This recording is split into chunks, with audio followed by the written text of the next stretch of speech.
Hello chat, welcome to another stream. So it is Monday, August 10th of 2020, and I've done a couple things since last time, but let me say hi to everyone who is here in chat. Let's see, we got Andrew X, who is actually first this time.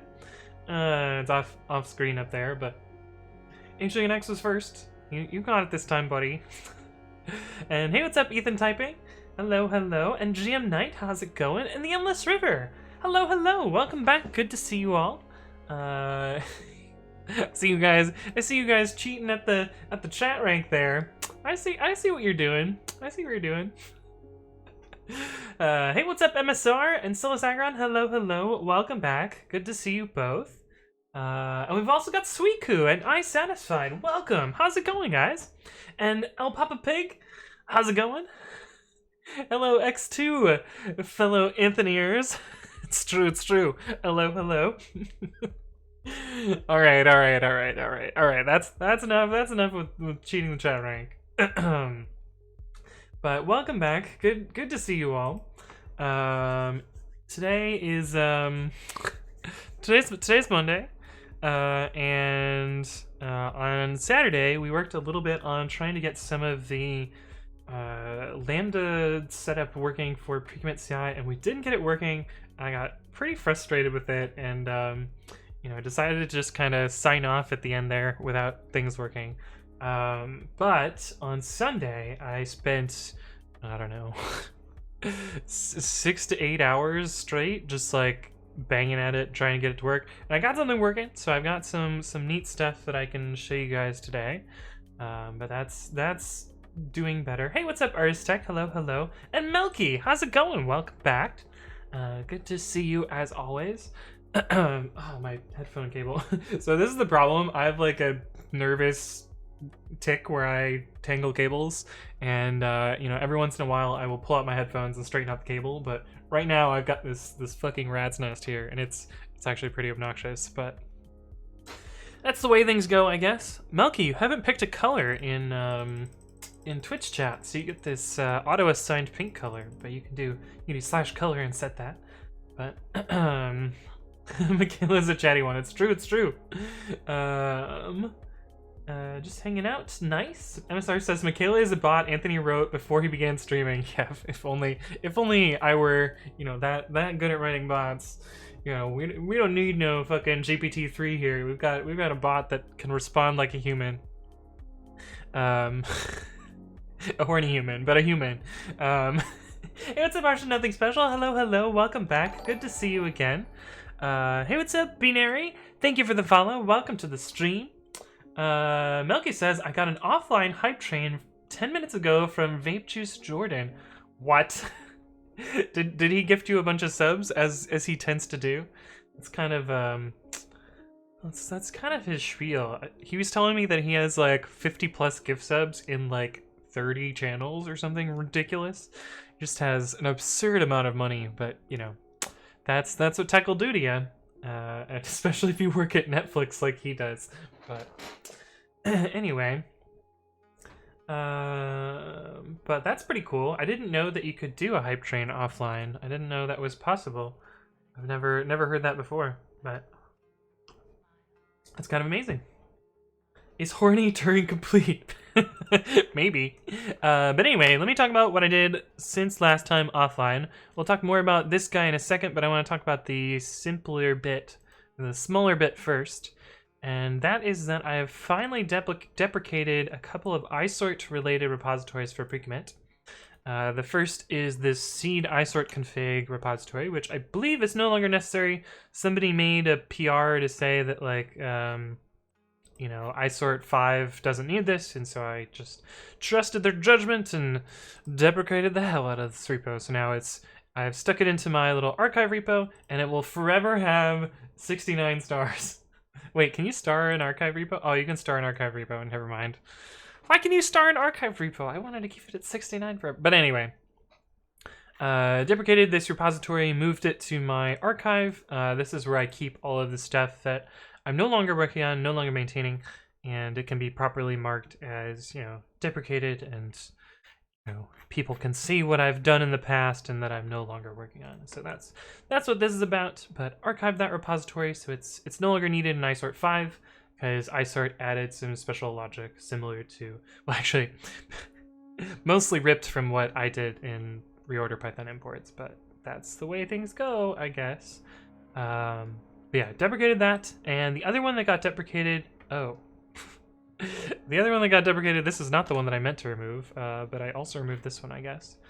And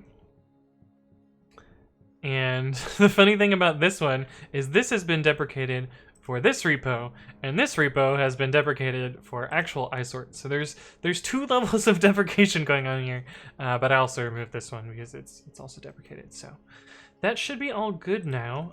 Let me actually make sure that isort itself is listed on the website, because otherwise I fucked this up. Okay, yeah, no, it's fine. Perfect. Okay, cool. So I deprecated all those repos. The other thing that I built, and this was I actually talked about this on stream last time. I was like, oh, I'm not going to build this whole thing because I'm hoping someone else has already done the work for me. Did a bunch of research, found that no one has done the work for me, so I ended up building a thing for Lambda in AWS, and so we'll talk about this in a little bit. Hey, what's up? I don't want to give Seb. Hello, welcome back. I think Hype Train needs 3 events to be triggered. So you can actually configure how the Hype Train gets triggered, if I remember right. Ooh. I like how they've changed the text here when you're a partner, because before this just said affiliate, so they're real clever on this channel dashboard here.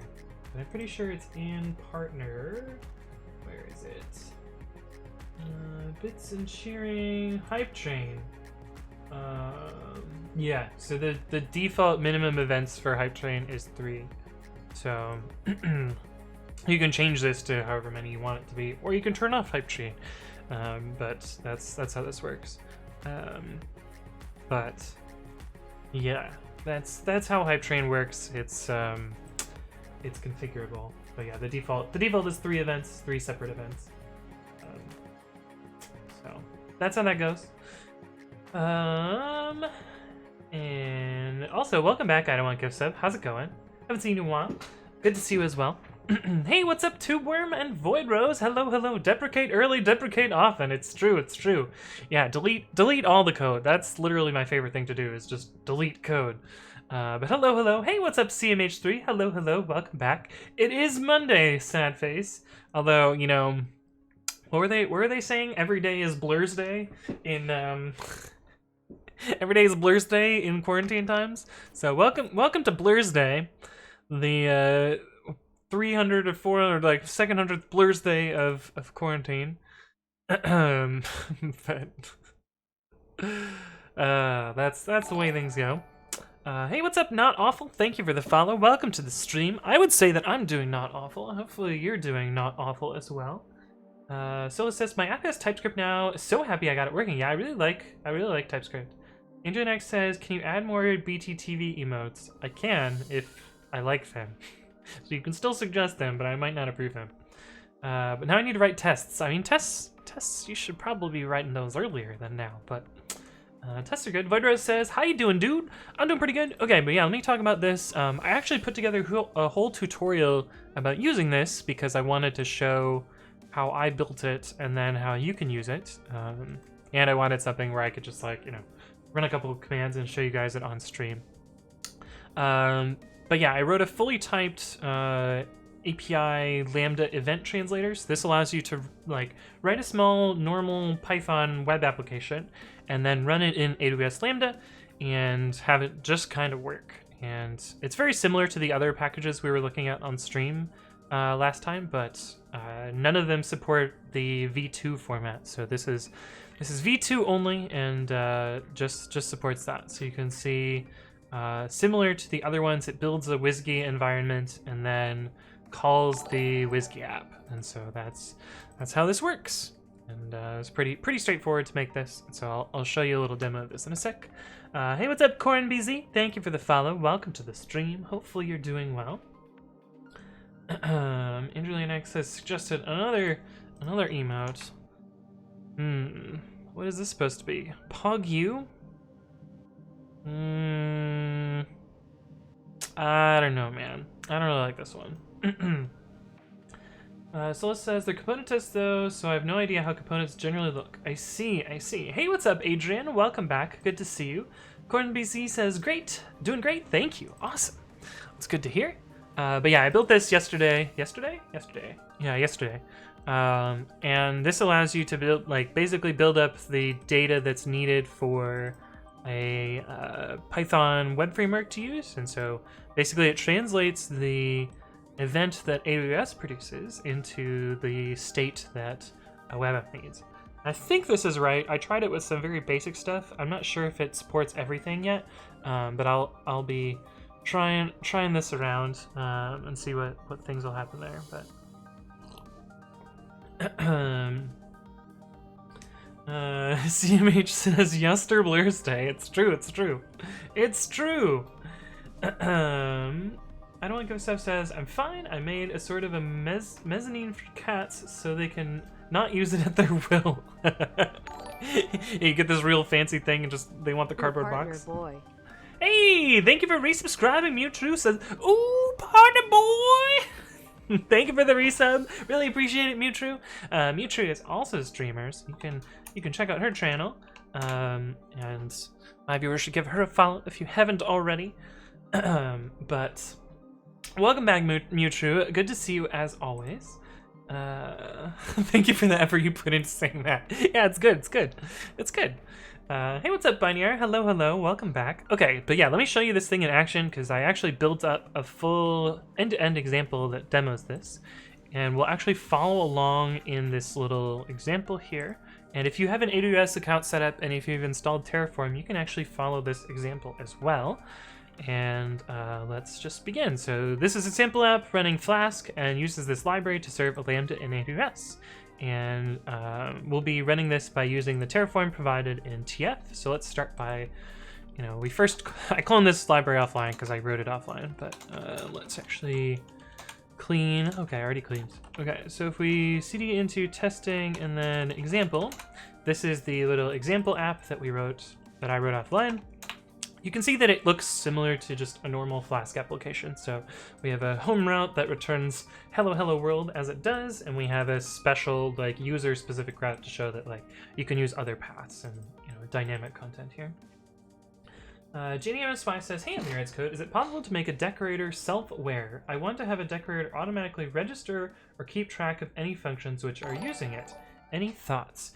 Yeah, you could make a side effect of calling the decorator right to some amount of mapping.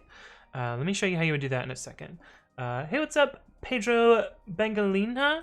Thank you for the follow. Welcome to the stream. Hopefully you're doing fine. But yeah, normal Flask app as usual. And this is kind of like the normal setup you would have for a Flask app.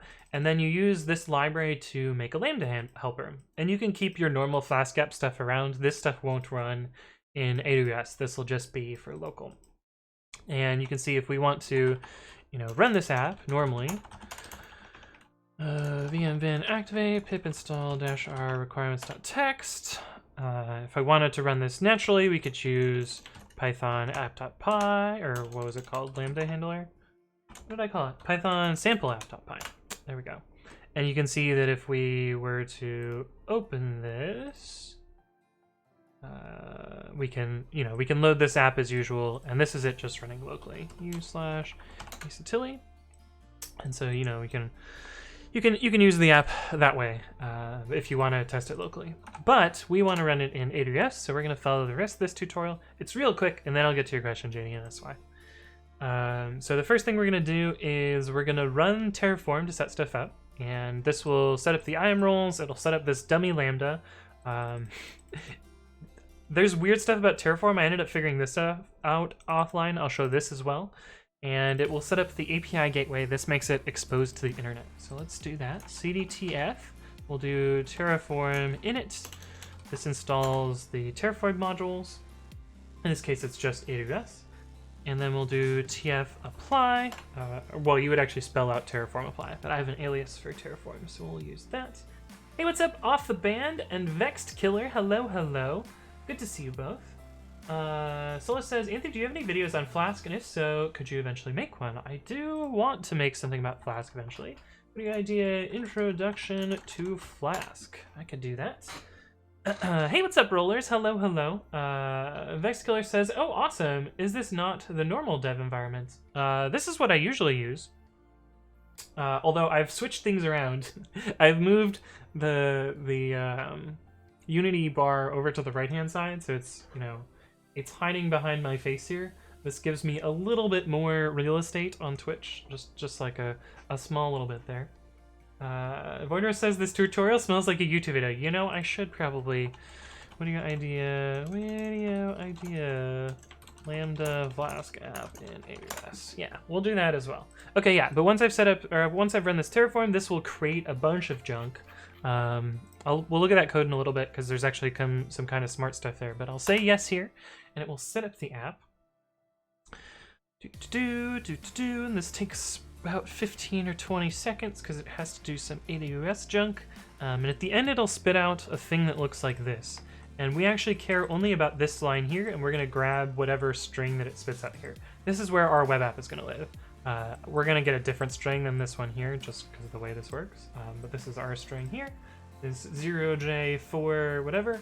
And we'll copy that. There we go. All right, so the next step of this is we're going to run a curl command, and we're going to substitute in that little thing here. So we need wrap curl in the README, curl https this.execute-api.us east1.amazonaws.com and echo. And so we've set up our thing, but oh no, it's broken. Don't worry, this is part of the tutorial. Right, we forgot to actually set up the Lambda. So yeah, this, after you run Terraform, it's always going to be broken, and this is actually intentional. Terraform is pretty weird about setting up Lambdas, and I didn't realize this yesterday, but I figured this out offline. Hey, what's up, Maheshkaria? Sorry if I mispronounced your name, but thank you for the follow, and welcome to the stream. Yeah, so starts off broken, this is intentional. But the next thing we're going to do is we're going to build that Lambda. So we're going to run make Lambda. This installs all the dependencies we need. So in this case, it installs API Gateway v2 to WSGI, the library that I wrote, as well as Flask. So once that is built, it should create out.zip. So you can see there's this out.zip file here. And now we're going to upload the Lambda. Just copy and paste this command. This command will update the function code for our particular app, and it splats in this zip file here. So if we paste that there, and it will say successful, and now we can try the app again. So go back to this curl command, and you can see that it works, and we get hello hello world.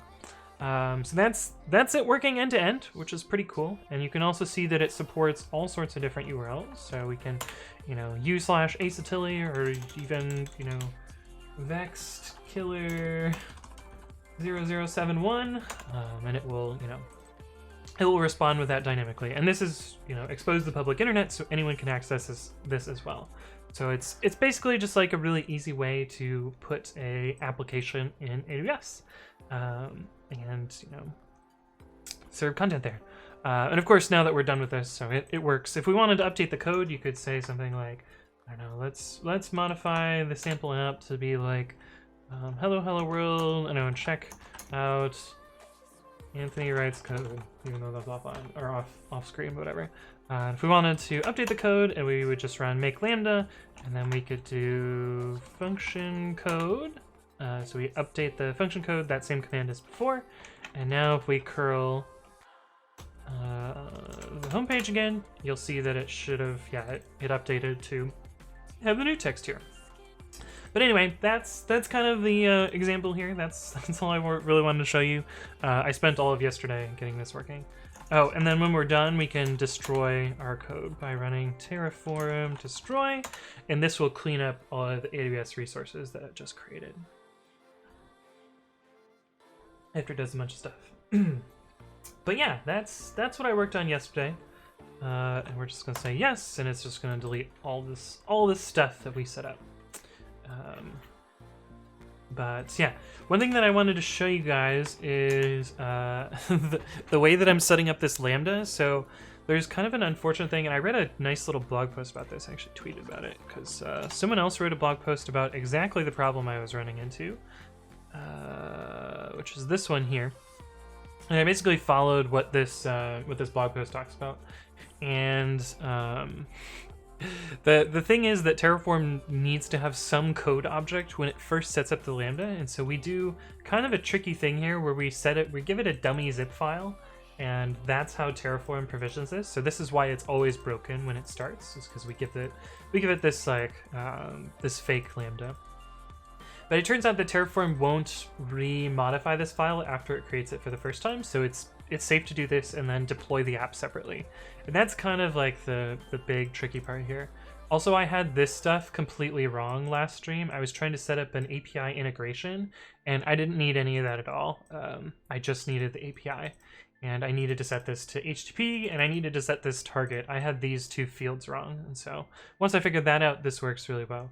I also needed to give the gateway permission to invoke the Lambda. It didn't have this before, so this is basically what I changed since last time we were working on this, but it works well, and we're going to hopefully use this to set up the pre-commit.ci web app today. Although I have to do a bunch of like internal refactoring because I think the app is currently too chunky, and we'll need to slim it down a little bit so that it can do that. Hey, what's up? Oh man, how am I supposed to pronounce this one? Oh, I see.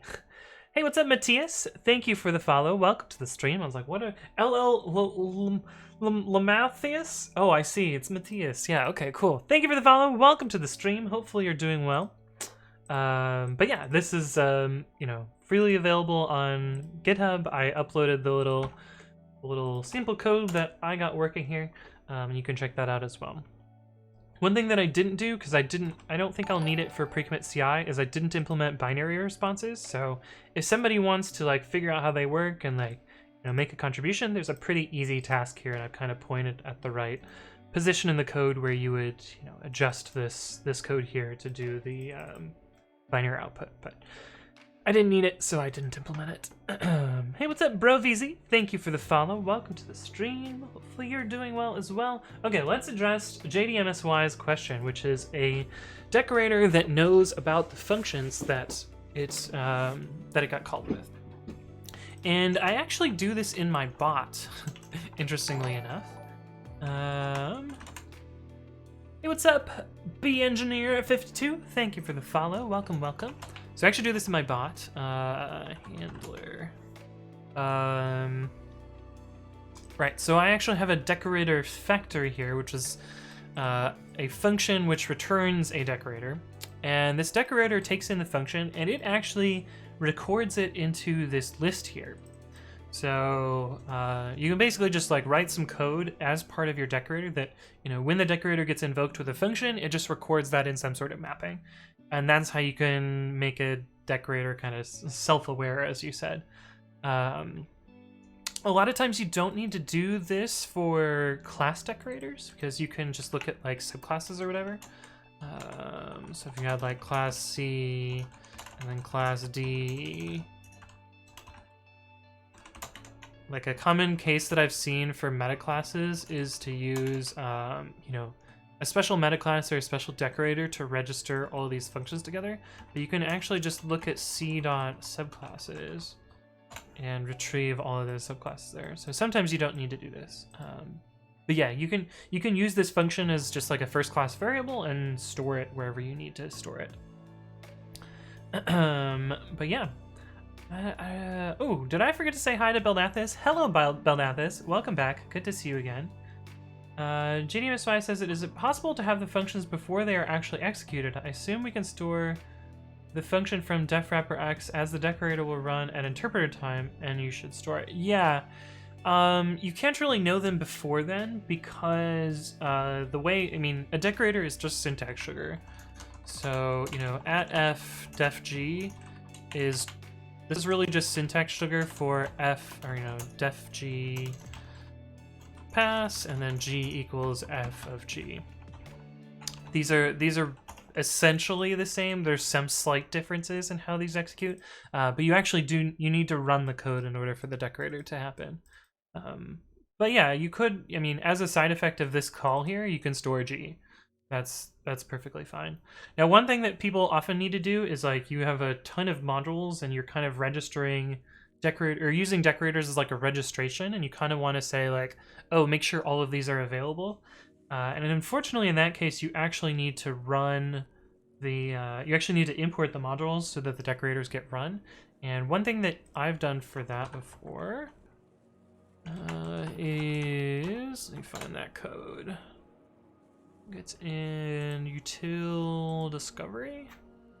Yeah, and so you can use iter or walk packages to find all of the modules and import all of them, and this will trigger all of the module time side effects, which will, you know, run those decorators and import them. Janio Swai says the inner wrapper won't run on interpretation, right? But the code before it will. Yes, that is correct. I mean, you could run the inner code if you wanted to, but you don't need to. So like here, this handle, actually, you just like copy this next to. Do we use handler somewhere? Yeah. So we'll just copy this code next here so you can see how it runs. So what happens here is this first call to handler here calls this function and it returns this inner function. And so then this is similar to @handler decorator, and then handler decorator gets called with this code in here, and that's this first class function here. But func, you'll notice that func is never called in here. We're not actually invoking the inner function. We're just storing the value. And in our case, we actually return the inner value out. In a true decorator, you would probably do something like def handle decorator inner with starargs and star quargs. And, you know, use functools.wraps, functools.warps. And then, you know, return func starargs, star quargs, you know, do whatever extra work here.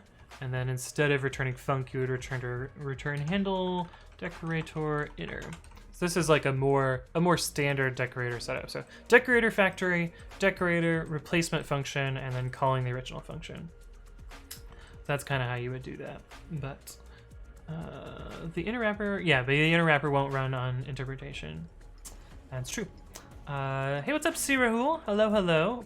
Welcome back. You've been here before, right? You look familiar. Welcome back. Good to see you. Belata says, is it possible to make a decorator which takes self as a parameter? It is, but it's kind of tricky. And it makes the decorator less useful because you could only use it inside classes. You can't use it elsewhere. There's probably some trick where you can like figure out whether it's self or not. But just undo this because we don't actually need any of this code.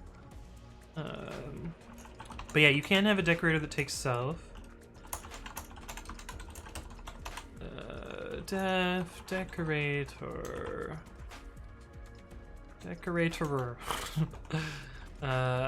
So decorator inner self starargs, star quargs. And actually I do this in Babby if I remember correctly. Decorator inner import functools. I'm not gonna type annotate this because it's actually a real fucking pain in the ass to type annotate decorators. Functools.wraps func.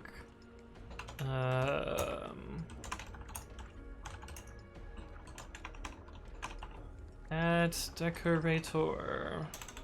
Print inside F.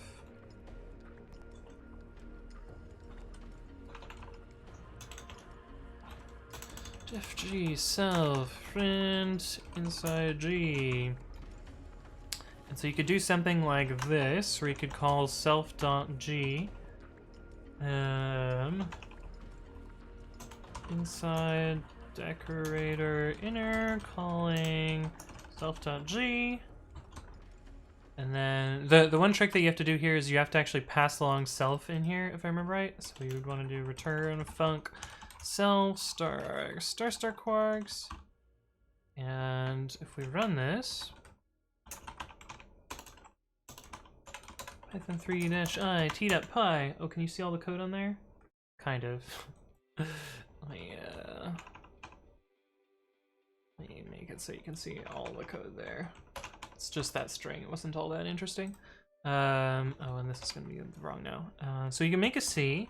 And we can call c.g by itself. So you can see if we call g by itself, we get inside g. If we call f by itself with a number, you'll see that it first goes to this print statement here. Then we can invoke g and you get that here. And then we call f at the bottom. So that comes from this function here. But yes, you can use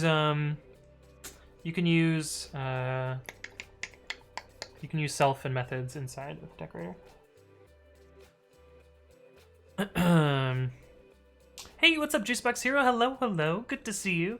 GNMSY says, can't believe I asked for a file containing your Decorator functions to parsarg -- functions track module.py. I'm so confused, JDMSY. I don't know what that means. I don't know what that means.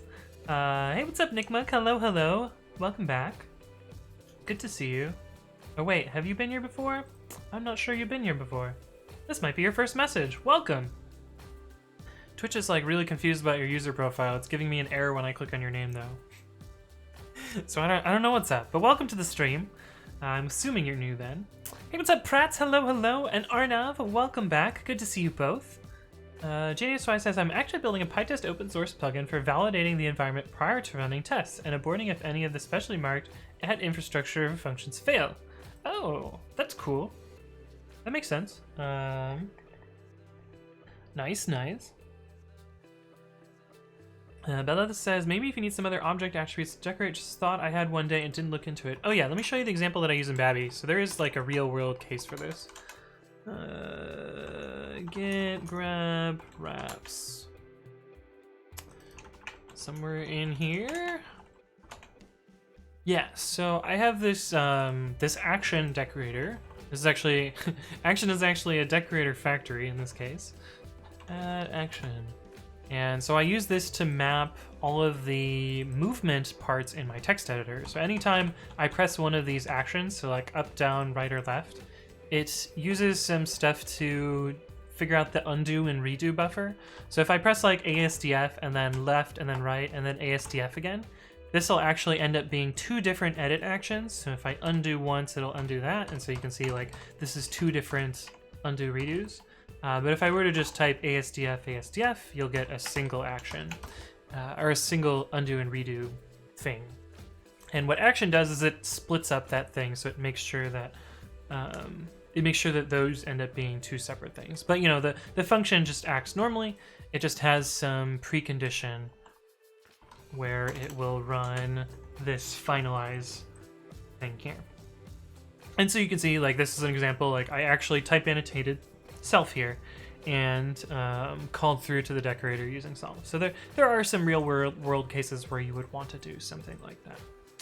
And in fact, I think this is also another self decorator down here. Yeah, and this one and this one. There are 4 self decorators right here that all do essentially the same idea, but. Hey, what's up, Python who says, dude, thanks for answering my questions on Discord. Yeah, no problem. I wasn't sure it was you because your name is slightly different on Discord than it is here, but I guessed it was you. I wasn't 100% sure. And I got partnered. It's true, Python I did get partnered. I got partnered on Friday. Was it Friday? Yeah, it was Friday. But yeah, I was super proud of that. I applied like 45 days ago, so a long ass time ago, but finally got through, and yeah, now I'm a partner. I do need to fill out more of my I need to fill out my emotes. I need to decide on my new emote prefix because I can change that now, and some other stuff. But like those are my 2 like top priorities that I want to do for like stream improvements. Also, I want to improve my lighting, but that's unrelated to partner. But yeah. Biggie the Awesome says, in there as code, do you recommend your keyboard? This one? I would probably recommend it more if it was browns instead of reds. I really don't like reds, but I do enjoy using this keyboard. And it's, you know, it's cool. It's a cool keyboard. I actually recommend my other keyboard more if you're just looking for like a nice keyboard to work with. But yeah, I've linked that in the bang keyboard command. So I really like the Code V3 if you're looking for like an actual keyboard that I definitely recommend. I do recommend this keyboard. It's just like, I don't know, it's a little bit different, I guess. Nick Mook says, yes, I'm new and it's pretty nice here. Well, we try and be very nice, so we're hopefully welcoming, and hopefully you learn some stuff as stream goes on. But yeah, we you know, we try and build a nice community, and we're we're not dicks about it, I guess. Jazzer says we're nice, I promise. Yes. Junior Swise says, I'm saving up for the 12-hour stream, by the way. Estimated time of arrival, Christmas 2022. Celeste says, so Anthony, what's your user base size for Babby? No idea. I don't get any usage stats. Honestly, the target for this was 1. I was really just building it for me. Although I know a few people use it. Like I know Shazrobot uses this text editor. But I don't know. I mostly built it just to like build it. And as long as I use it, that's all that I really care about. If other people use it, cool, that's awesome. But you know, I built it mostly for me.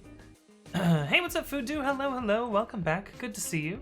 The checkmark looks real nice. Yeah, it is. It's pretty fancy. It's pretty fancy. Hey, what's up, Diadoco Kinetic? Oh right, I just call you Kinetic. That's right, because your name is complicated. Welcome back, Kinetic. Good to see you again.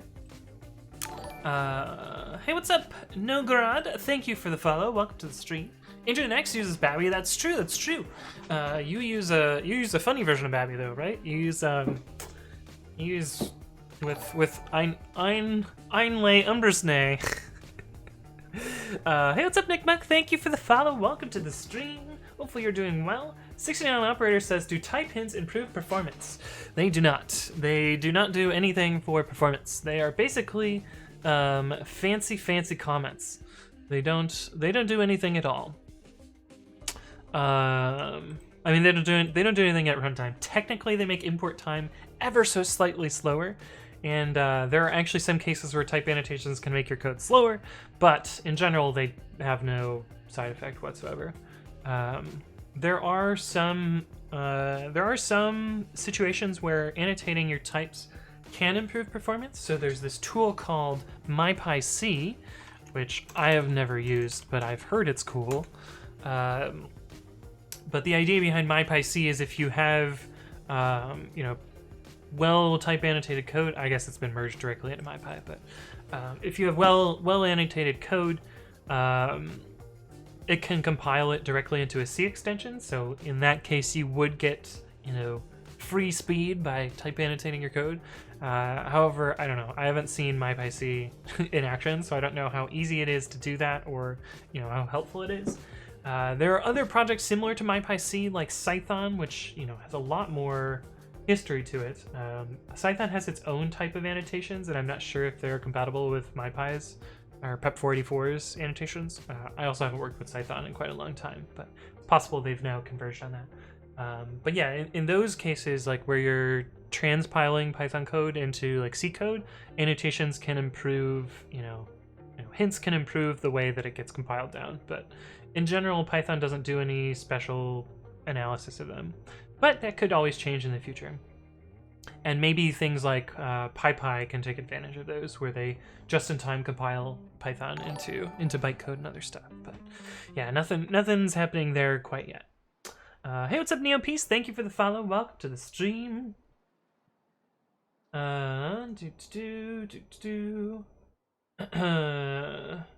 Internet says, I actually don't. It had some weird bugs with the arrows for the long lines. Oh, with line numbers on? Yeah.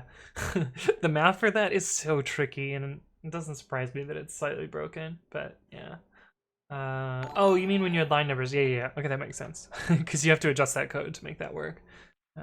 Hey, what's up, Drifter-O? Thank you for the follow. Welcome to the stream. Hopefully you're doing well. Ethan says, how hard it is to adopt MyPyC entirely depends on how static your codebase is. It's getting more features all the time, but it's still really targeted mainly at MyPy. Yeah, that makes a lot of sense. JDMSY says, man, GitHub Actions are kick-ass. Releasing a PyPI, etc. It took me literally 30 seconds to set up. Yeah, it's pretty nice. It's pretty nice. There's a lot of stuff that's built into it. I wish that GitHub Actions was a little bit less boilerplatey, or at least I could, abstract away the boilerplate into some other place. So this is why, for instance, I am still using Azure Pipelines to do my stuff for the most part. That's not a good example. This is a better example. Yeah, so basically GitHub Actions doesn't have support for template repositories yet. And this is an example of a template repository where you basically record a reference to a remote set of YAML files, and then you can just include the ones that you need. And so what this ends up looking like is, I include my template repository, and then if I need to add pre-commit, it's just one line. If I need to add separate jobs for talks, it's just one line. And you can use this to like parameterize out into a bunch of different environments. So like these 4 lines here expand out to like 230 lines of YAML, just by doing it like this. So that's pretty nifty, and GitHub Actions doesn't have an equivalent for that yet.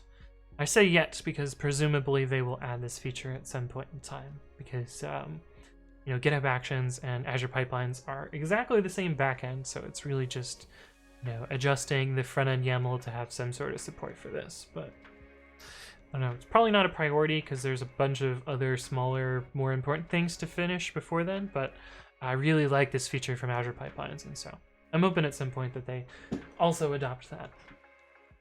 But anyway, that's that. And I think that concludes the update from the stuff that I did last time. Yeah, this blog post saved me so much time.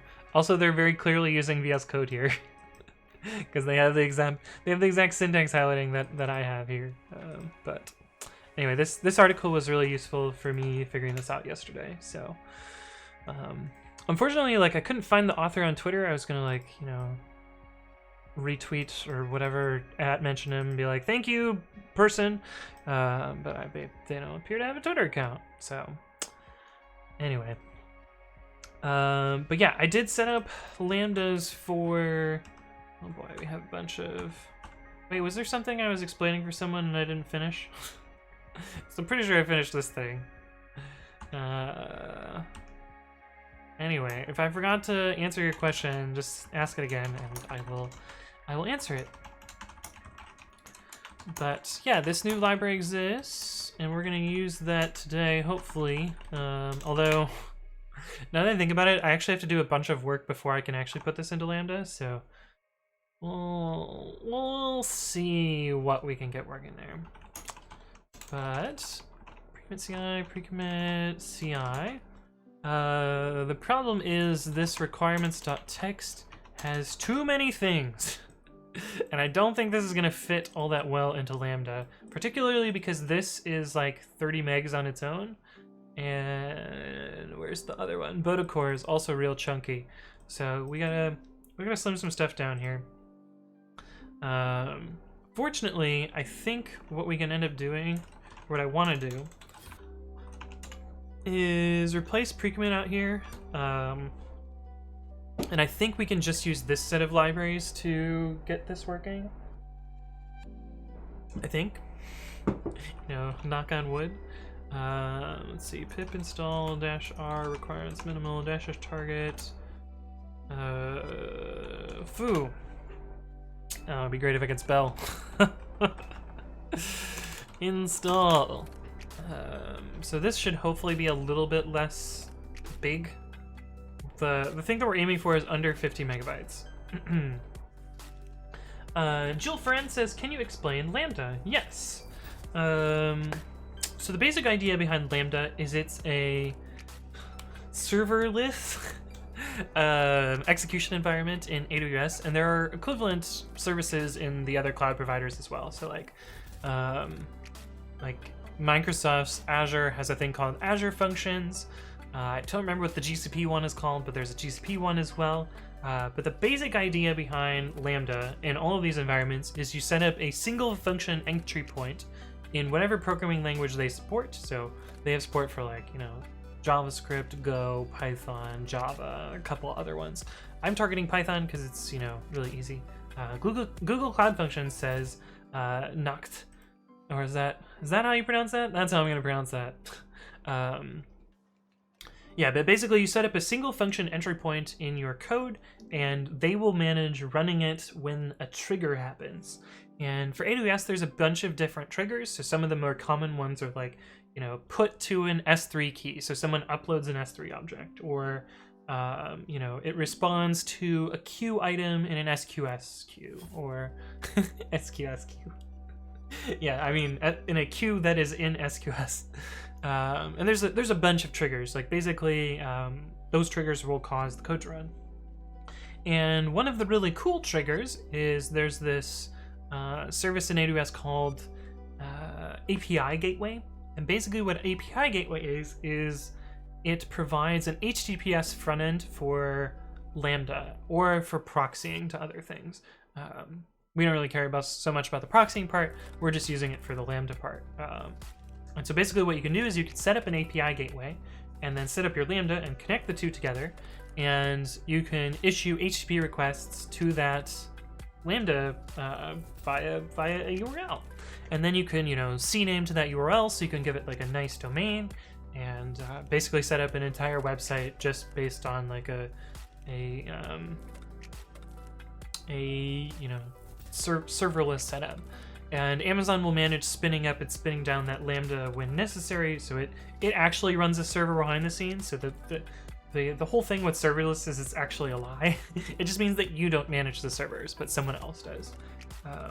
And from what I've read and from what I've looked at, AWS Lambda will spin up your Lambda and keep it running for like, you know, 10 to 15 minutes, or if it gets more traffic, it will continue running it for like an hour or so before it like either restarts or terminates it.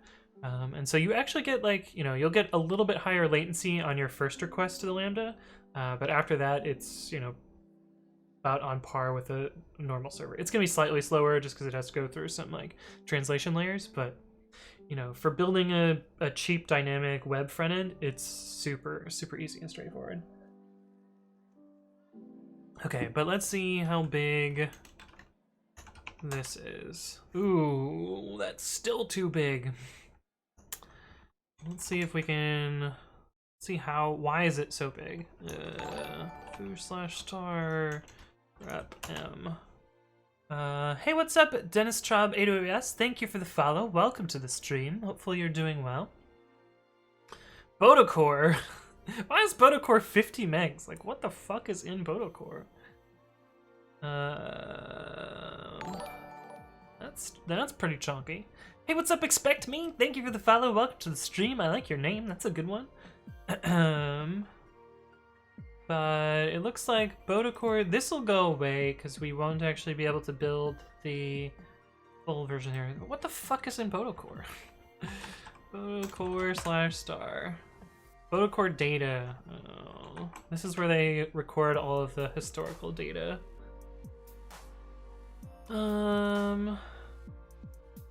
Wait, how did this go from being 48 megs to only 12? Oh, probably because there's a bunch of folders in here that are all kind of small. Yeah. I see. I wonder if this maintains that size when we zip it. Zip-r foo. Foo.zip. Oh, I didn't mean to do that in verbose mode. No, du-async foo.zip. Okay, that's a little bit better. What are the limitations on Lambda? Lambda size limits. I want to say it's 50 megs.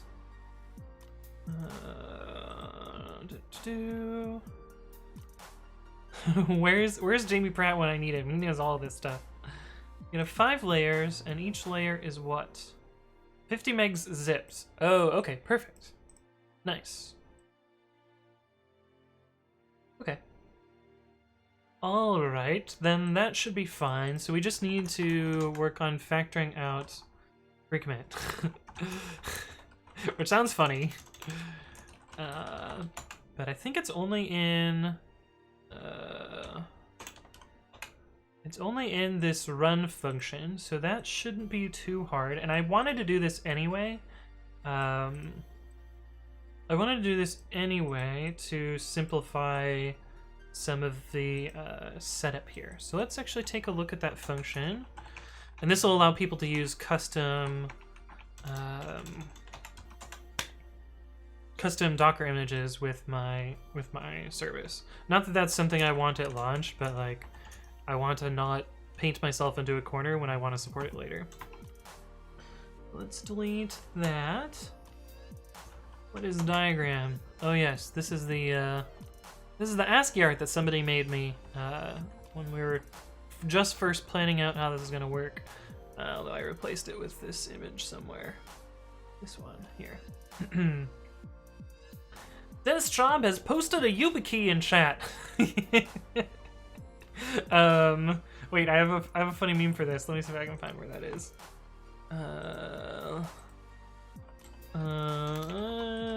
y/YubiKey. There we go.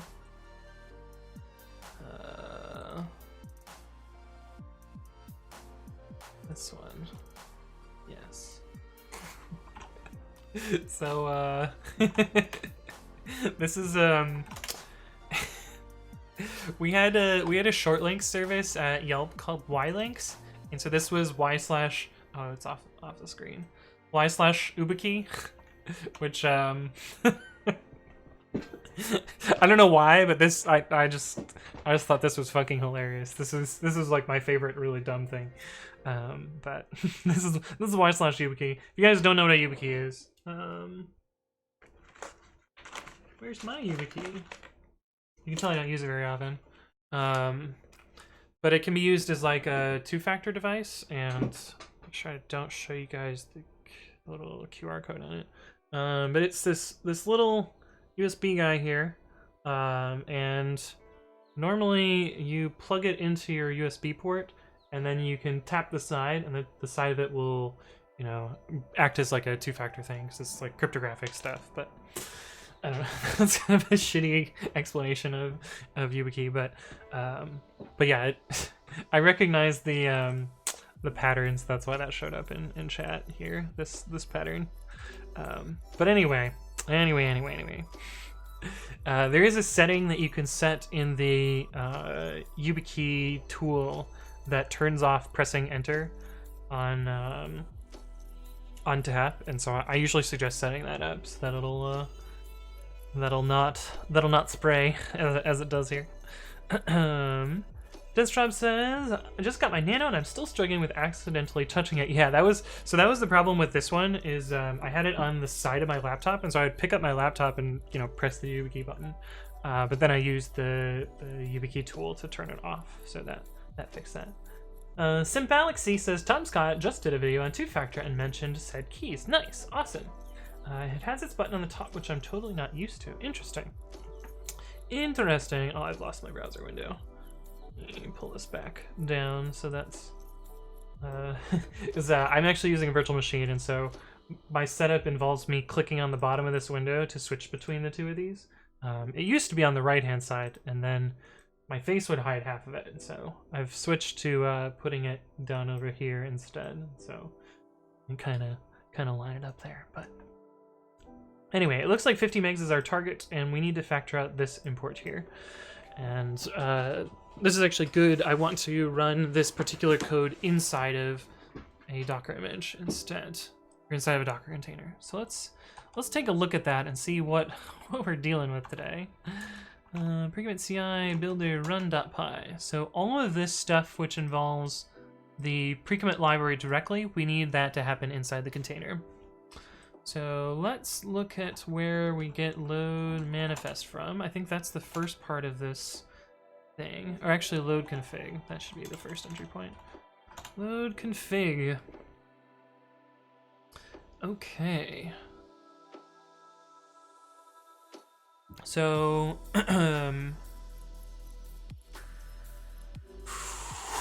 this is gonna be tricky. This is gonna be very tricky. Hey, what's up, Nitin1130? Thank you for the follow. Welcome to the stream.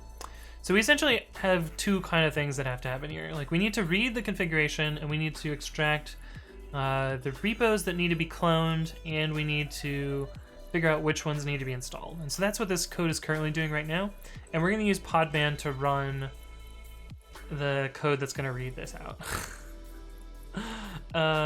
So I need to figure out the data flow here. So unfortunately, I'm going to do a little bit of code reading for a sec and figure out what this actually does. Builder run build, because it's been a while since I've looked at this code, and so I'm gonna need to figure this out.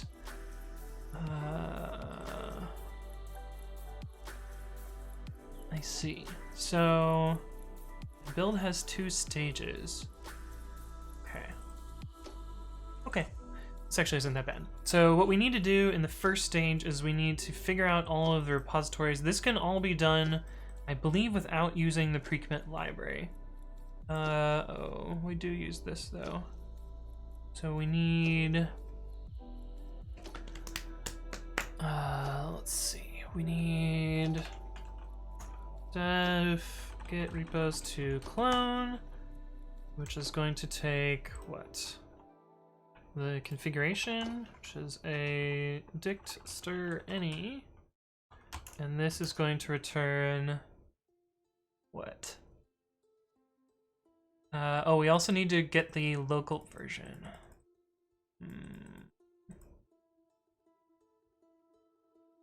Ensure local repo. Ensure local repo. This needs to happen entirely in the container as well. Yeah. Okay.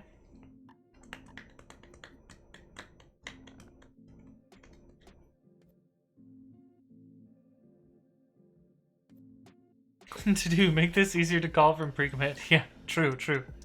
Dan Cloning Pump says, "Hey Anthony, I have several projects with basically almost the same thing with basically almost the same pre-commit config. Is there a way to inherit from a template or something similar?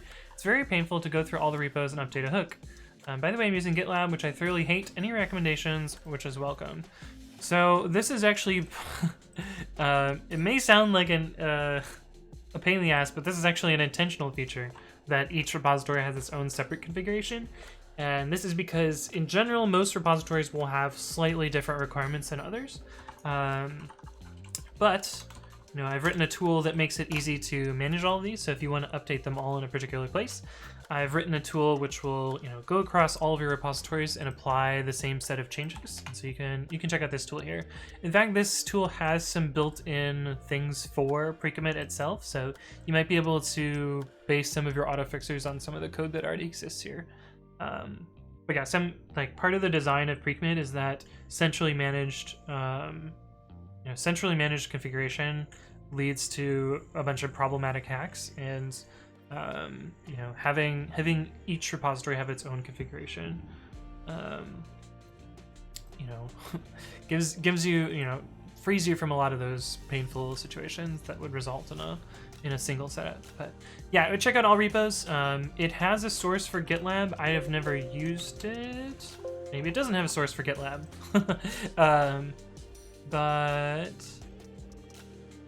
yeah, I guess, you know, it's pretty easy to add a new source. So I would appreciate if you wanted to write a GitLab source. Basically, the way that it works is pre-commit source. Yeah, so there's one for Bitbucket and there's one for GitHub, but there isn't one for GitLab yet. But basically, you write a source by having this list repos function, and it can take in a settings that has whatever settings you want it to have, and you basically implement these 2 functions to return a mapping of strings to strings. And yeah, you would just write a little bit of API code to figure out what repositories from GitLab you would use. But like this one. But this is basically what the GitHub one does. And I assume GitLab repository list API.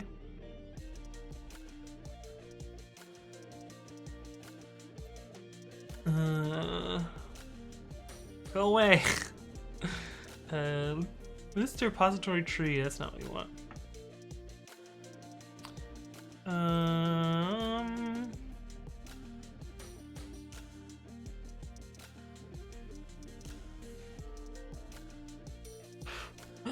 Let's see, list of users, repositories, GitLab.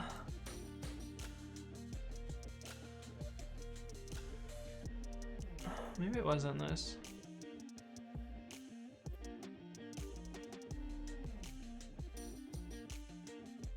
This is not the API.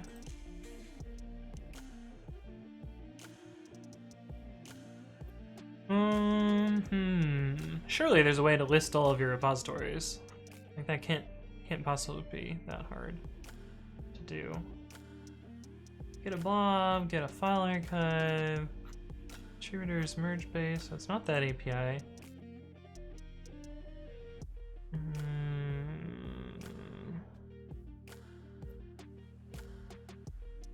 List user projects. There we go. List of user projects. Oh no, this is projects. This is not repositories, is it? Oh, maybe this is. Yeah, this is what you want. This API, I think. So you gotta adjust that one there. Oh, Sirahul has essentially the same the same one there. Hey, what's up, Munzie? Hello, hello. Who says, "Psst, what are you doing? What are you doing?" That's a good question. So if you can do bang today, which lists what I say that I'm probably trying to work on. I'm working on a bit of a startup-y thing. Oh, this reminds me, somebody asked a question earlier, which was like, are you ever going to work for another company again? And the answer is probably yes, because my current employment situation is that I'm not making money at all.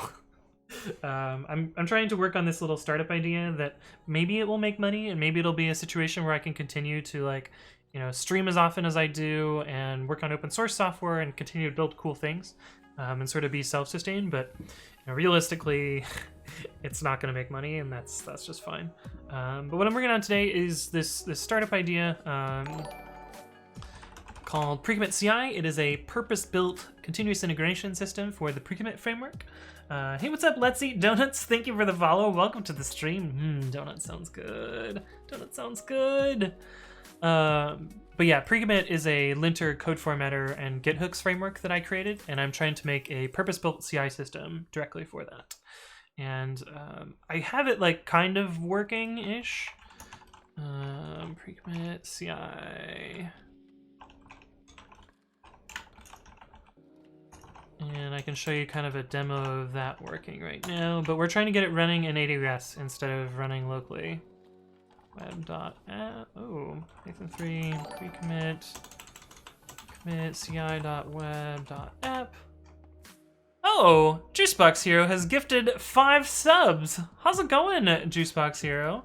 Thank you for gifting subs to Rollers for 2 months, Emmy for 2 months, Hungry Hippo for 2 months, Catherine Michelle for 4 months, and Broca Mirrors for 2 months. Man, got a bunch of resubs there. But thank you for gifting subs. and I guess you guys know what that means. You know, it's a little bit warm in here after all those subs. But thank you for the gift sub, appreciate it. JTJ308 says, love your channel. Well, thank you for stopping by. Good to see you. Welcome to the stream. I'm glad you like the content. Voidrose says, is there ever any reason to use the format method over f strings? There are a couple reasons, but most of them are not that great. Let me see if we can find some examples of this in my code. This is probably gonna find tests in PyUpgrade, and so we can ignore those as well. Oh, dang it. Yeah, we need -E because it's extended regexes. Let's actually grep out tests. grep-ve tests. Grep.format. Actually, we want to search my repositories. Grep acetyl, grep format. That's not useful. Let me see if I can find a good example.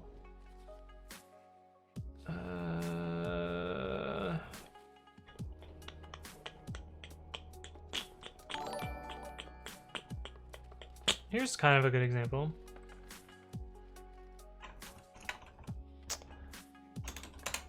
Hey, what's up, Michaela? Thank you for hosting, as always. But yeah, let's see. Here's an example like where I have a name tuple object.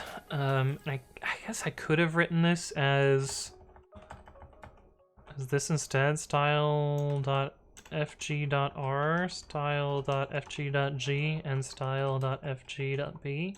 Actually, you know what? That's probably better. Let's actually make that change.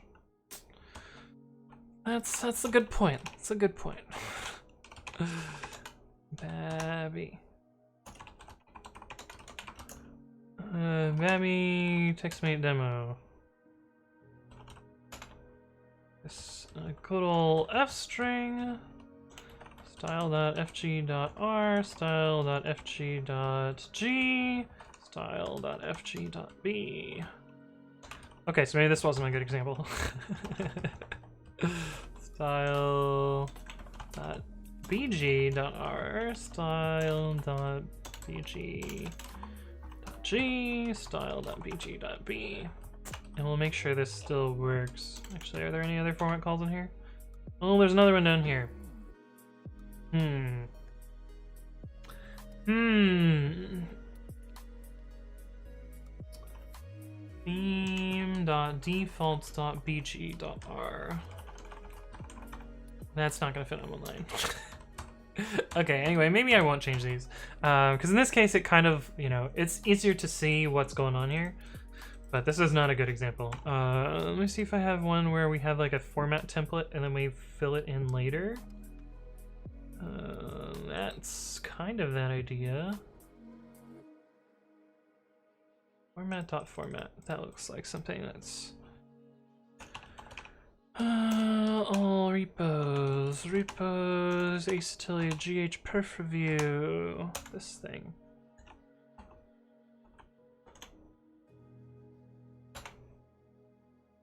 Oh boy. Okay, maybe this code is not the best example. This code is way too fucking clever. This is supposed to render a table, a markdown table. But in reality, this code is just completely unfucking readable. Okay, so this is not a good example either. I don't know why that's that way either. That should just be an F string. This should definitely be an F string. Why didn't this get converted? Util iter. Oh, because it's in a doc string. Of course. Who writes doc strings? Doc strings are not worth it.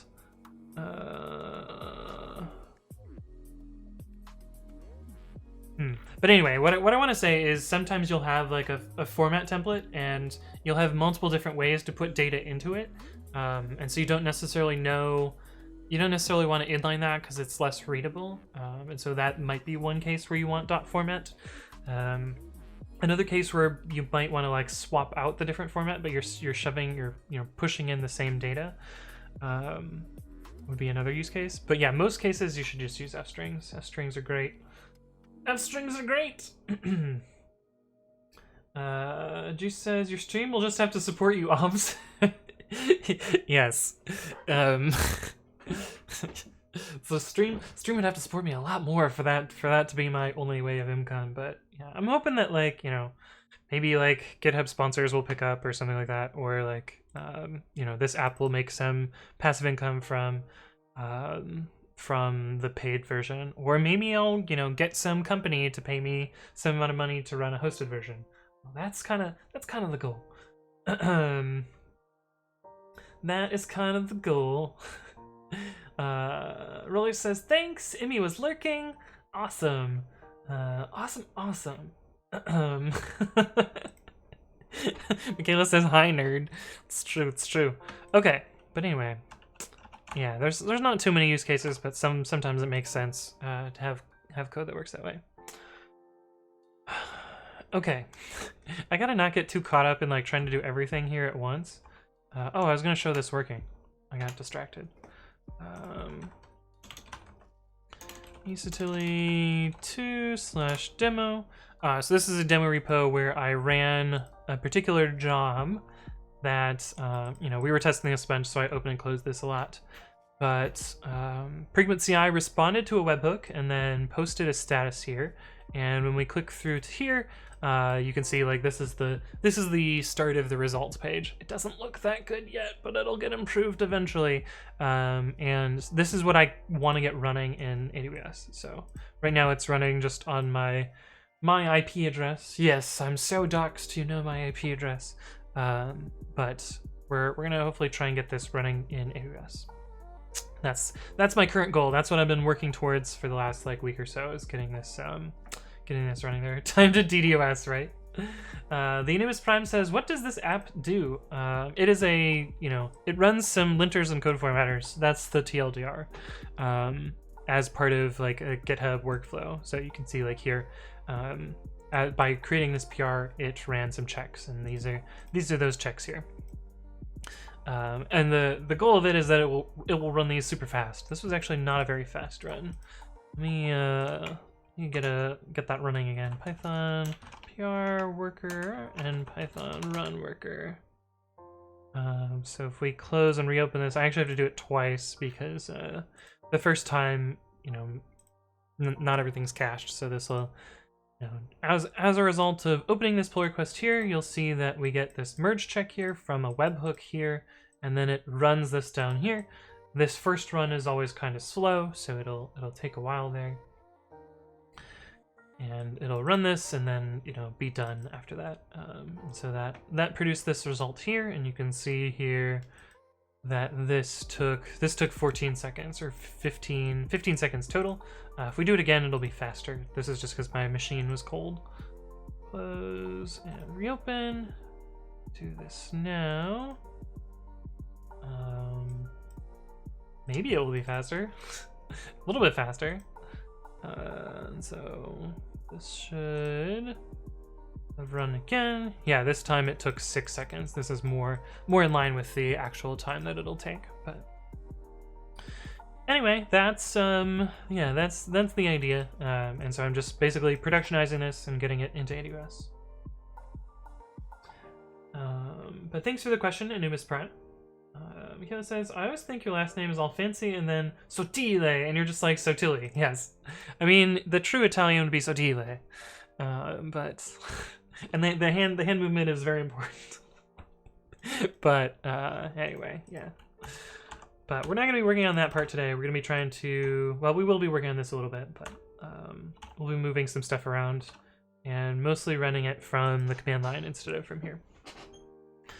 But we're going to be refactoring this build function. Let's actually try and take like the smallest part possible. Let's do this ensure local repo. Ensure local repo. So what do we need to do for this? We need to put this into we need to return here.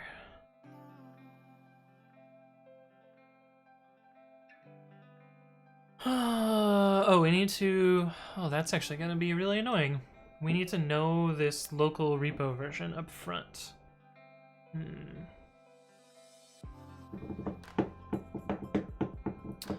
gonna go fill up my water. I'll be right back, and I'll think about this a little bit while I'm filling up my water. I'll be right back though.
Hello, I'm back. I got water. You can pronounce it that way if you want to. It's true, it's true. Imagine his first name was Alessandro instead.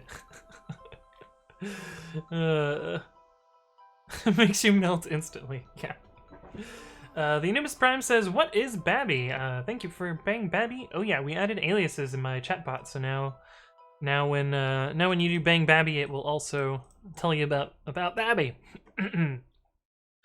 We did that during the attempted 24-hour stream, which we got most of the way through. I'd say it was a success. Okay, but I did a little think on this while I was away, and I'm not sure there's a way to do this efficiently. So I think we're just gonna try and do this inefficiently, because the problem is we need to get this version number no matter what. And so I think what I'm gonna do is make a little cache here, because this will be long running. So that's actually, this is fine. Functools.lru cache def.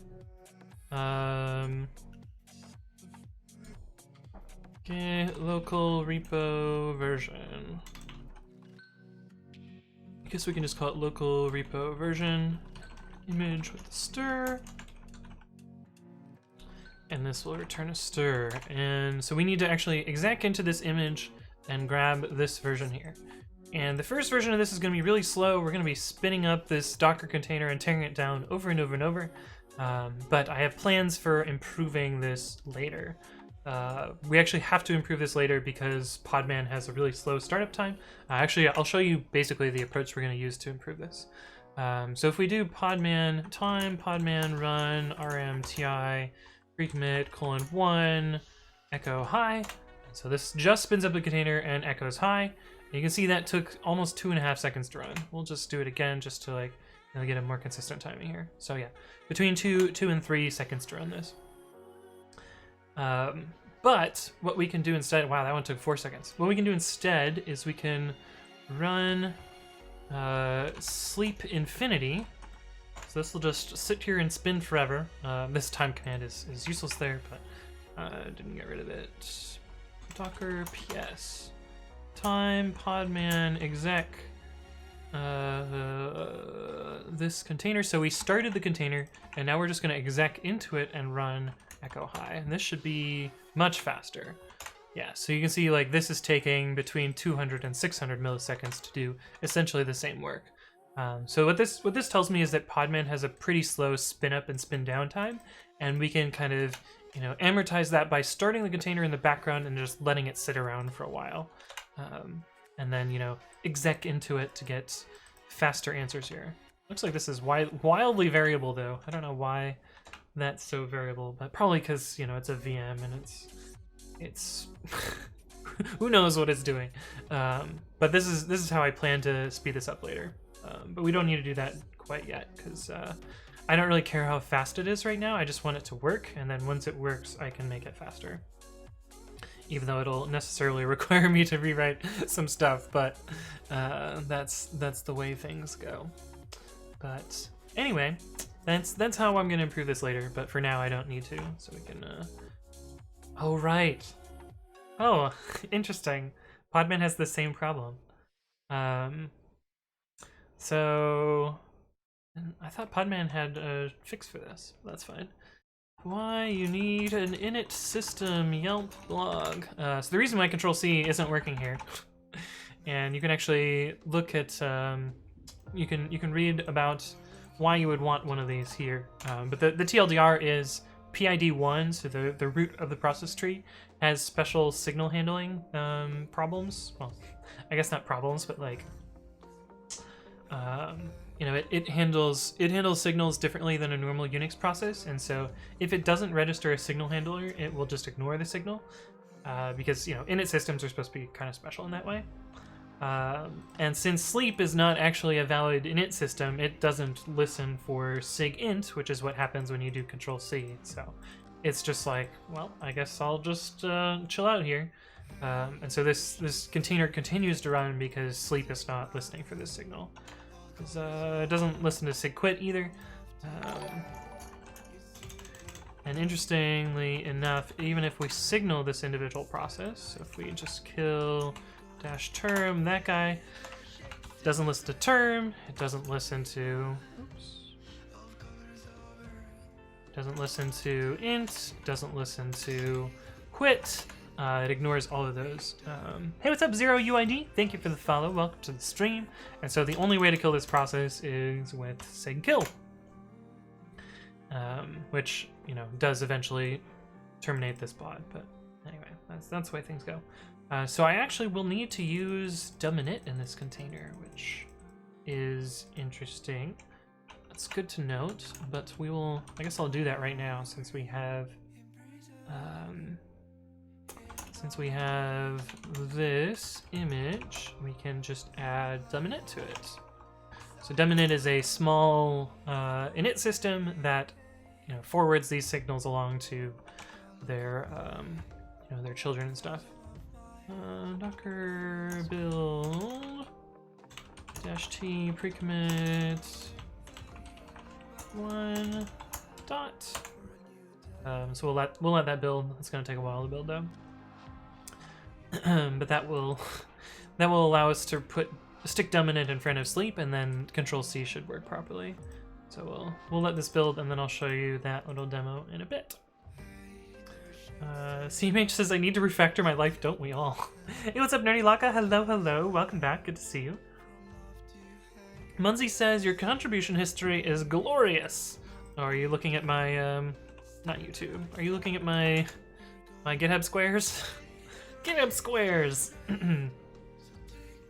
If my profile loads. Oh, it loaded today. I assume you're talking about all these green things and all of the projects that I contribute to. Yeah, I do a lot of open source. I really enjoy working on open source. I wish that I wish that, you know, even like 1% of the effort that I put in was realized in monetary returns, but open source doesn't pay at all. But, you know, that's the way things go. I still enjoy doing it. I wish that I could do it, you know, as a living, and that's kind of what my eventual goal is, but I'm not quite to the point where I'm self-sustainable on open source, although I do work on a lot of very important stuff for Python. You know, like I'm a core dev on PyTest, I'm a core dev on Tox, I maintain Flake 8, I created pre-commit, I've done a bunch of stuff with, you know, patches to CPython, I have... Something real big just fell outside. I have like 60 plus Python projects that I maintain and people use and stuff, but like, yeah. I don't make enough money to make open source sustainable. But anyway, yeah, I do have a pretty proficient open source contribution. Blurberry says, are you currently taking time off work? In a way, yes. I was part of Lyft's layoffs in April, was it?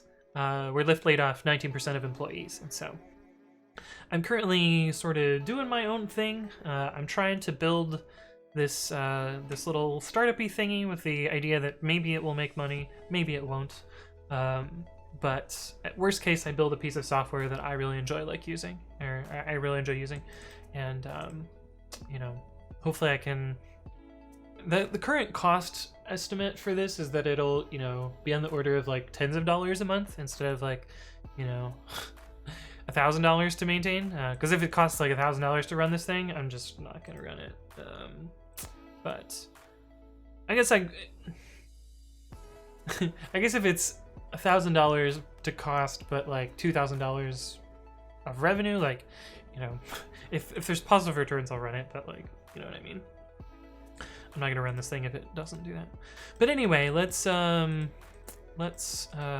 make this work. So I'm just gonna like write this in the crappiest way possible, and you know, replace out all of the usages of these global versions, and hopefully replace parts one at a time.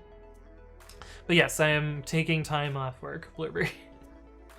Hey, what's up, AMDWI? Hello, hello, welcome back. Good to see you. Okay. But we need to did this finish? Can I show my demo? Okay, it did finish. Okay, cool. So you know how we couldn't Control-C this before, but if we put Init in front of this, now it is sleeping forever, but we can Control-C this and it will terminate the process. And if we look at this, grep dominate, you can see if we look at ps-tree-help, you can see that dominant is the parent process to the sleep process. And if we send sig int to this, kill-int, then it will terminate the sleep process. But anyway, that's why you would want an init system in a containerized environment. The Anubis Prime says, do you like being explicit with statements like if ret is not none as opposed to if not ret? It depends, the Anubis Prime. It depends on what I'm working on. Like if something is nullable, then yeah, I will probably want to check null and empty objects separately, but it really depends. Like some situations you would want to do that, some situations you would not want to do that. CMH says, I guess I never really asked before, but do you invest in cryptocurrencies? Sorry, just trying to help with some passive income ideas. I do not do crypto. I think it's all kind of a sham. And it's I mean, at least Bitcoin has been a colossal waste of electricity. And, you know, it was something like, what year was it? Like 2016, it was like 12% of the world's electricity was just spent on mining. And like, yeah, crypto is gambling. Yeah, crypto is a well-orchestrated Ponzi scheme. I think that makes more sense. That's more in more in line with my idea of crypto. Okay, but what I want to do is I want to get this out of pre-commit. So we're gonna have a little script here equals import pre-commit constants as C.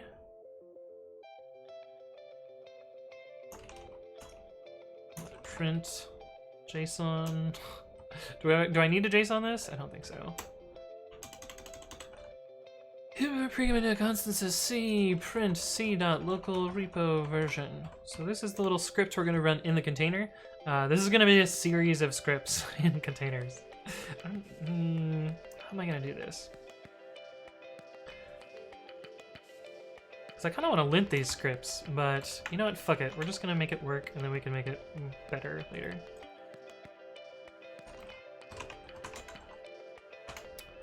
So, we don't actually need to do anything special there.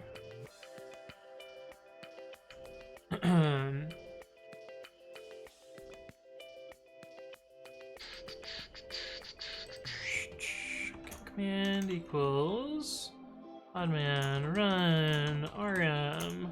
We don't need -ti, we don't need workdir or volume. We do need image, and we need python-c script. And return subprocess.check output. Can I do this?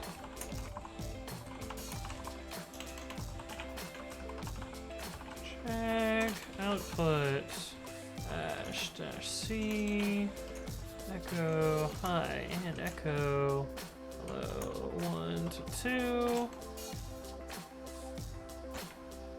Okay, cool. So that keeps standard error there. If we do standard equals os.dev null, it's subprocess.dev null. Subprocess.dev null. Perfect. Okay. So I wanted to see if I could redirect standard error while still capturing standard out.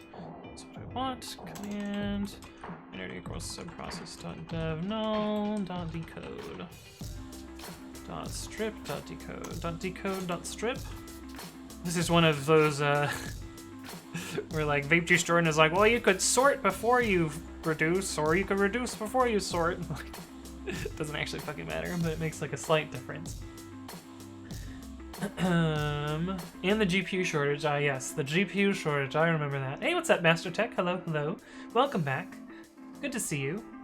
Lindsay says, if you're looking for passive income, look into stocks with dividends. Something like that will actually give you money for owning the asset.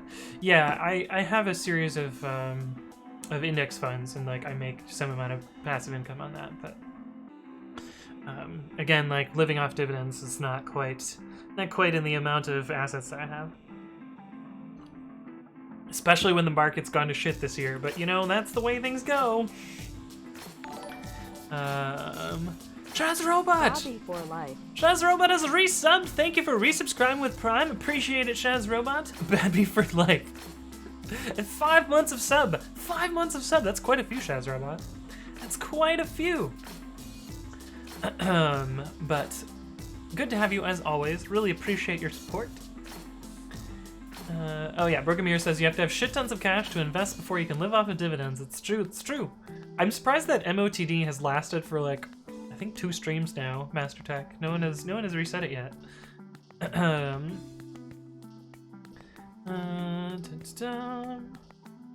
Anubis Prime says, I see crypto in their current form as a solution looking for a problem to solve, 0 practical use cases that help the society overall. That's true.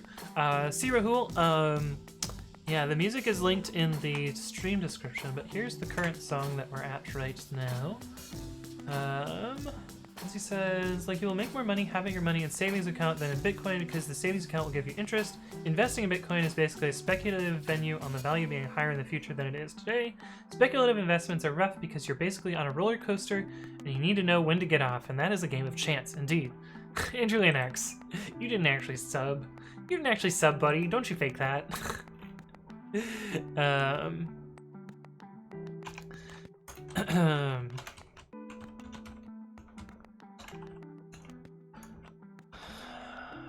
But yeah, I think this will work. So in theory, we can do local repo version. Local repo version. Just slowly replace some parts out here. Local repo version.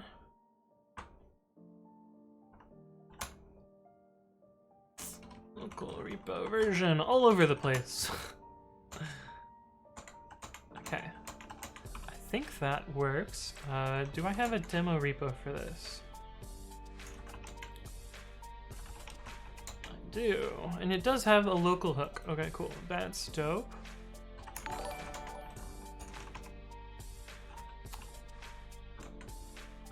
Hey, what's up, MMMoles? Thank you for the follow. Welcome to the stream. Hopefully you're doing well. Where is this database? It's not the Q1. Is it just database? db.sqlite schema.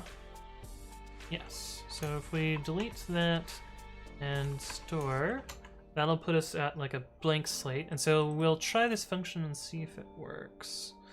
Let's actually put a breakpoint here. I think it's actually better to strip before you decode. Doesn't actually make a difference, but do that. Pre-commit.ci.builder.run. I forgot to import functools.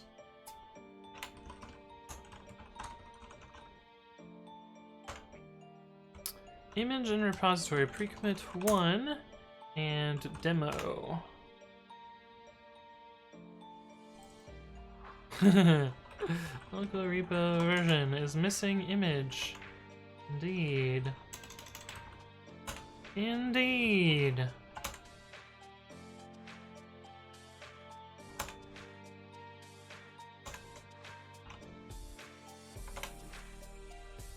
Bugbear says that the current interest rate, a savings account will hardly give you any return if you take inflation into account. That's true. So stocks are probably your best bet. That's true. Stocks are also kind of a gamble, though. Hey, what's up, Xerox746? Thank you for the follow. Welcome to the stream. Hopefully you're doing well. And just a disclaimer, I am not giving financial advice in any way, shape, or form, so do not take this as financial advice. I am not a financial advisor, blah, blah, blah, etc., etc. Disclaimers! Hey, what's up, Trinity Blade? Thank you for the follow. Welcome to the stream. Voidrose says, how many lines of code is pre-commit? Pre-commit itself or pre-commit.ci? Get ls files, star.py, and do you want to include tests or not? Oops, tail-1. So including tests, it is 13,000 lines of code. If we grep-v tests and testing,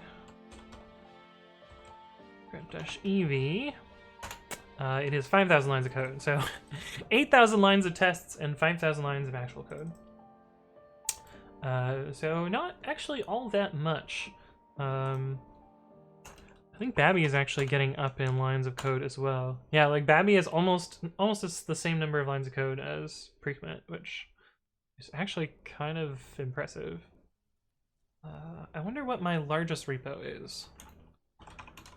We can figure that out. All repos, list repos. Head -5 just to show that. XRs replace bash-c. Echo this and cd repos / that and git ls files. Change this to double quotes probably. Start.py grep-ev tests for testing xargs wc-l tail-1 and we can put this all into one thing. This needs to be a double quote. Let's see what this does. Head -5 unknown option ls files.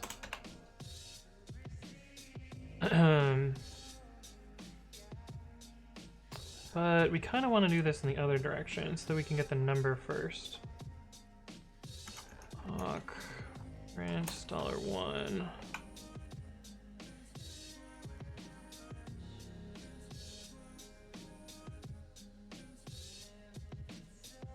Why did that not grab this part?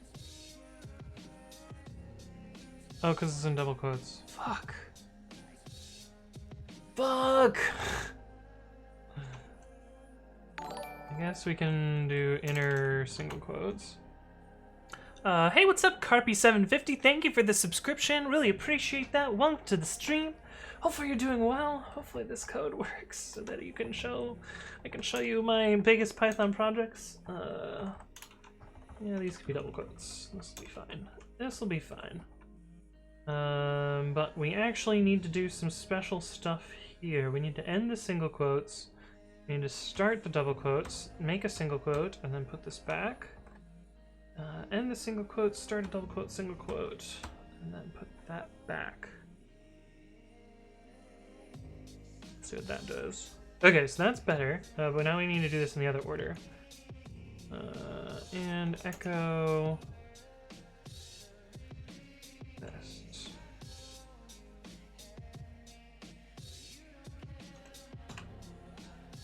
And then we need to do xargs -n2. Does that cheat this? Does that make that work? Awesome.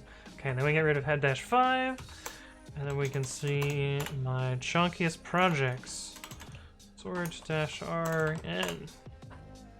Okay, so we got a lot of zeros. And well, PyTest is the biggest one. This one is big because it contains some data files. Talks is a big project. My advent of code actually contains a lot of code. Interesting. This one is high because the tests are not included there. But it looks like pre-commit and then Babby and then PyUpgrade are my chunkiest projects, but most of them are relatively small, I guess. Oh my god, what the fuck have I done? I will paste bin this for you guys if you want to see it. But I've created a monster. But anyway, there's that terrible shell command that I wrote.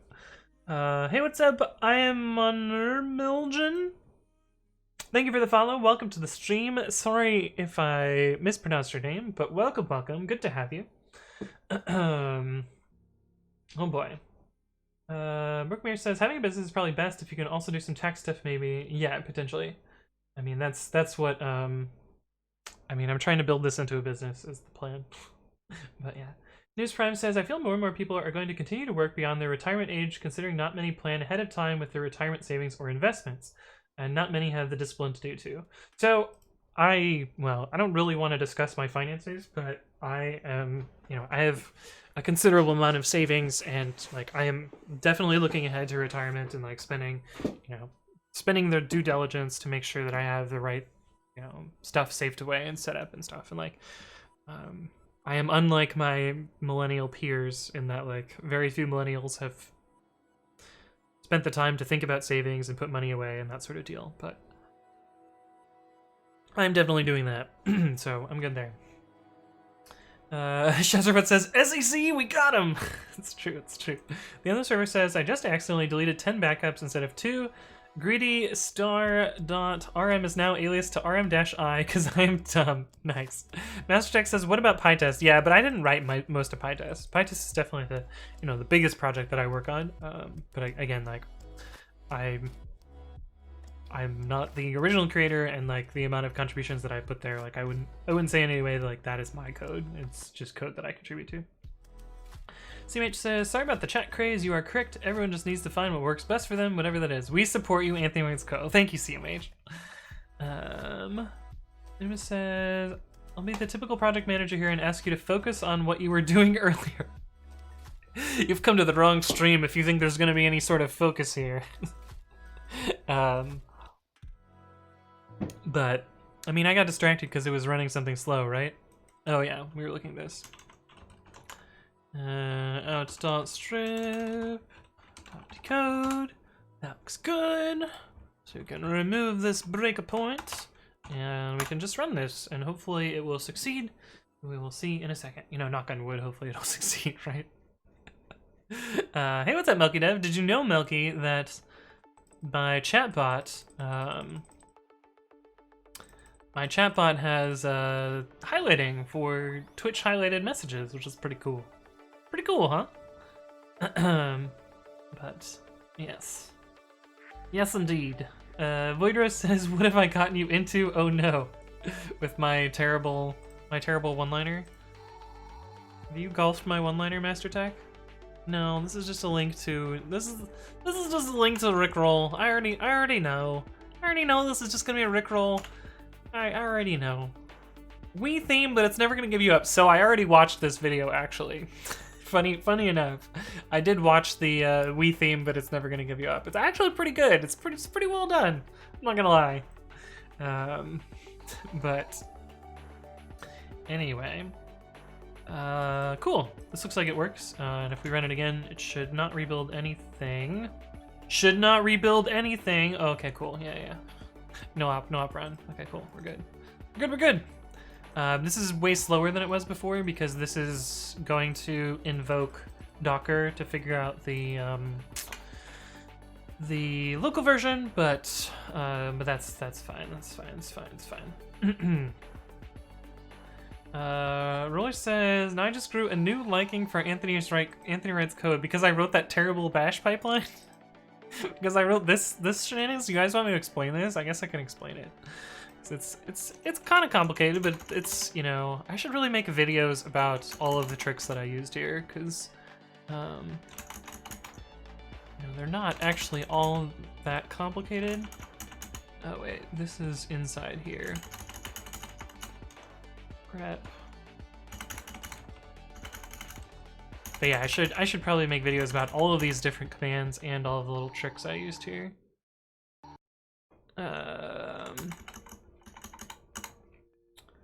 But yeah. Okay, so starting from the top. So this is a pipeline and a pipeline and a pipeline, because reasons.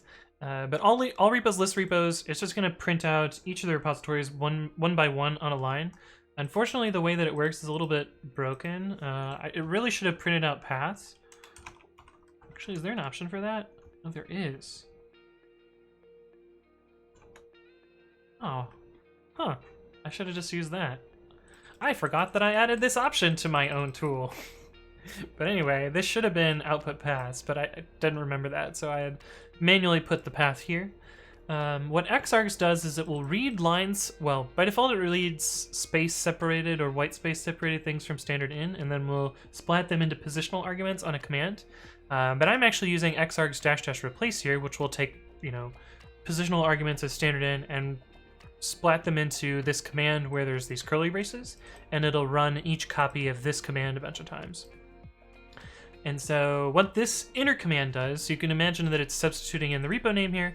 It's running just this command here, and that's going to cd into the repo and then run that ls files command. So this is finding all of the Python files in the repository. It is then grepping out the tests and test directories. So this would print out like a list of files. Then we would remove tests and testing. Then I'm again using xargs in here. So right now we have a list of Python files. This will turn those Python files into positional arguments on the wc-l command. So it'll be wc-l, pyfile1, pyfile2, pyfile3, pyfile4. This will do a word count of the lines. So wc is word count, -l is number of lines in the file. And so it'll word count all of those lines. And I happen to know that wc-l will print a total line at the very bottom of it. And so I'm going to grab the last line of that output using tail-1. So grab just the last line, which usually says number and then total, or it'll just say 0 if there was nothing at all. I didn't want the word total in the output, so I used awk to remove it. And so awk is grabbing just printing the first argument here. So it's, you know, number total, and it just prints the number, not the word total. I had to do a little trick here to put this $sign in single quotes, because otherwise the $sign will take other meanings in the shell, like it'll print the first argument that it got started with or something like that, which is not super useful. So I want it in single quotes. Unfortunately, this thing is already in single quotes, so we got to do a little bit of a trick to make it still be in single quotes. And so what we do with that is we end the single quotes, then we immediately start a double quote, and then inside that double quote, inside that double quote we put a single quote, and then we're done with double quotes, so we end the double quotes right after it here, and then we start single quotes again, because again we want this to still be in a $sign. And then we do the same trick over here. This little sequence here is a single quote inside of a single quote. So we did like echo hi foo bar, but we wanted this to be in single quotes. We could change this to double quotes and then put single quotes in here. That's one way to do it. But if we had a $sign in here, that no longer works. It now tries to expand this as a variable. So we have to instead switch this quote, change this to be a double quote around the single quote. But we need to end the single quotes and restart them. And so that's why you end up with this fucking nonsense. But quotes. Quotes. Bash and quotes. And then what's the rest of this pipeline?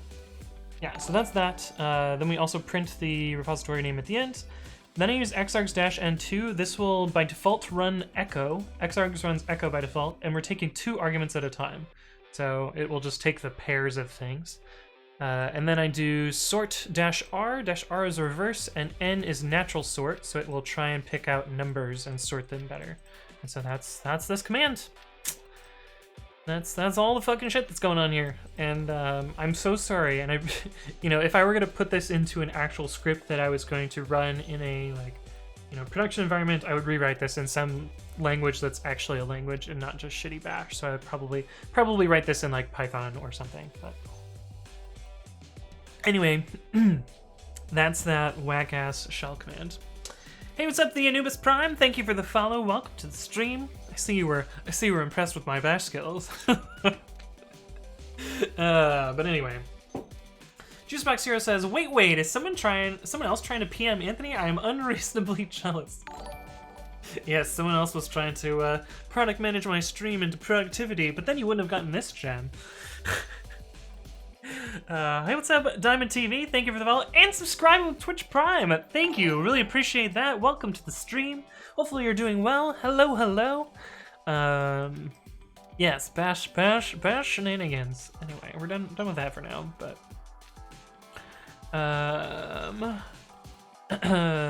Anubis Prime says PMs are overrated. Every dev out there.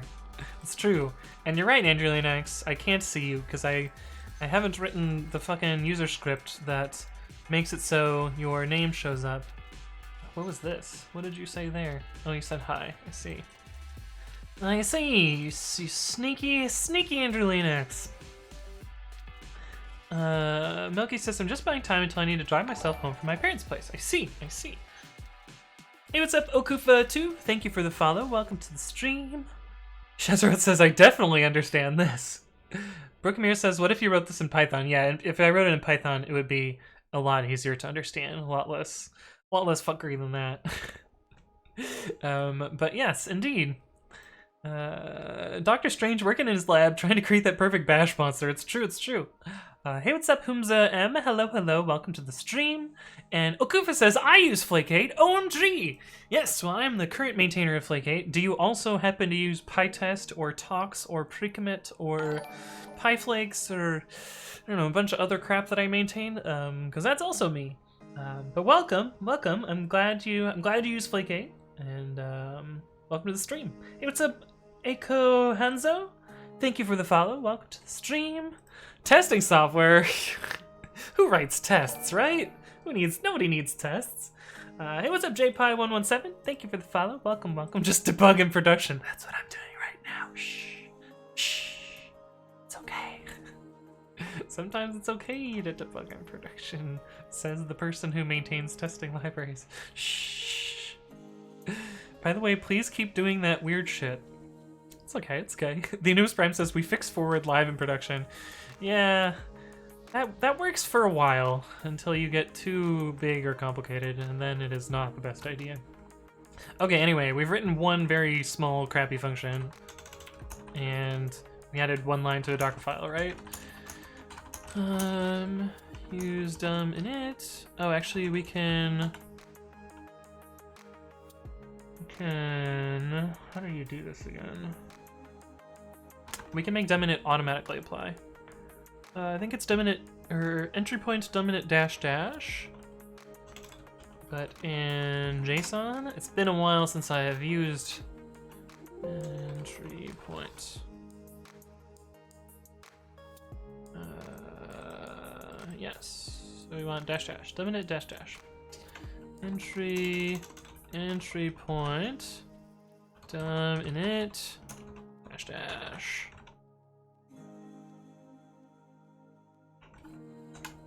We'll use Docker build. Cool. Diamond TV says, I searched on YouTube for restyled.io and I found your video, the only one covering this. I come on Twitch and randomly look at coding channels and I click on this one and realize you're the same guy from the previous video. Also, I see that on your title you're working on Terraform. That's something very new to me and I'm trying to learn it since my new job uses it. Nice. Well, welcome to the stream, Diamond TV. Yeah, I've been using a little bit of Terraform. We haven't actually been binding much Terraform this stream, but I did show some modules at the beginning of the stream. Did I actually commit those? Yeah, I did. The one that I did at the beginning of the stream was this Lambda, where I'm setting up and there's a blog post about why I particularly did this in this way. Grab HP this guy. So if you want to check out this blog post, this is how I was setting up a Lambda in AWS. But yeah, I was setting up a Lambda and setting up an API gateway so that I can access this directly from the internet, which is pretty neat. Works pretty well. But yeah. News Prime says testing noobs. Yeah. MSR says 69 more followers to 7,000. Yeah, we are actually really close to 7,000 followers. That's crazy. Now, granted, we got follow botted a while ago, so it's probably closer to 6,000. But still, the number's still a number. So I'm happy to celebrate 7,000 followers when we eventually get there. Hey, what's up? I'm Zemin. Hello. Welcome back. Good to see you again. Okufa says, what's the most common Flake8 rule you've had to ignore yourself? We can actually find the answer to that because I tend to not configure Flake8 at all. I usually just use the default settings. But we can find all of my no QA comments. All repos grep no QA in star.py. Actually, we want to find the specific no QAs. And we're going to grep out EV Tox and PyTest because there's a lot of code there that's not mine. And then grep-o no QA colon A to Z 0 to 9 comma space plus. So we'll get grep-eo. These are all of my no QA comments that have specific no QA on them. And it looks like, according to this list, almost all of them are E501. We have a few E401s. E501 is line too long. 401 is imported but unused, I think. Let's actually remove the graph-o.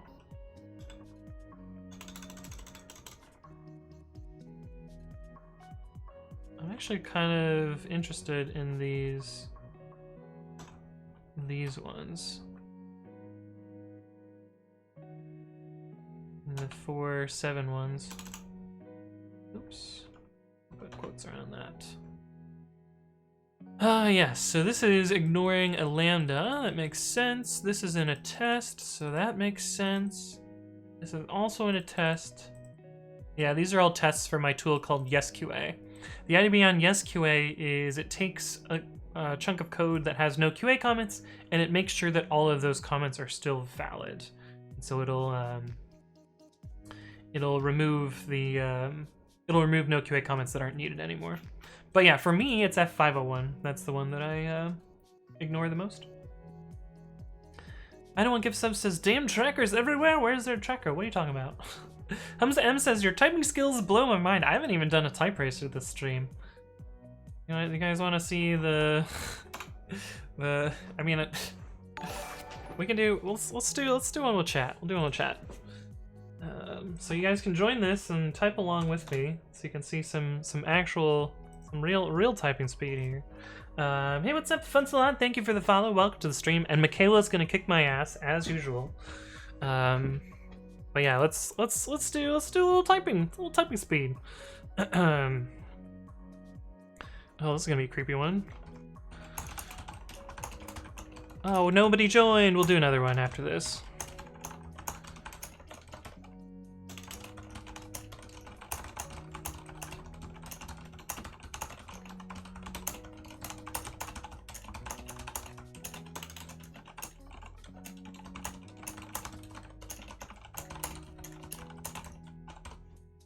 That was pretty good. 115. But yeah, we'll do one more. That way more people can join. But yes, I do type pretty fast. Okufa says, the Linux foo is strong with this one. Juice says that all the cool kids get followed about it. It's true. Numbers don't lie, right? Okufa says, line too long. What to use as an autoformatter? I actually use a bunch of different autoformatters. I'll go over them in one sec after we do one more of these type racer races. Ellen Bay says, do you play games with that keyboard? I do, but it's harder to play games on this than it is on a standard keyboard, so I usually switch to my other keyboard. But if you do bang keyboard, you can look at my keyboards that I usually use. But yeah, I usually don't use this for games, and like especially with what is it called?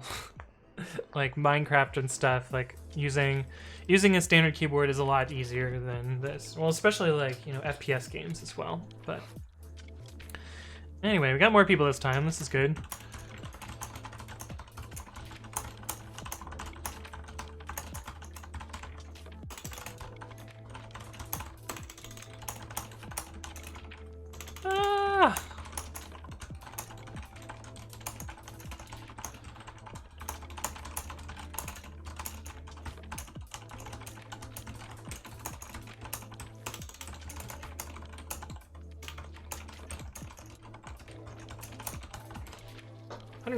Damn, that was two very good ones in a row. Usually I'm right around 100 on this keyboard, but 115 and 118, I'd say that was pretty decent. Anyway, yeah, I type fast. That's from all those years of using AOL Instant Messenger. Ellen Bay says, oh, do you play games with the keyboard? Yes, I read that already. The newest friend says he writes code in his head and his hands just follow the commands as brain issues. It's kind of true.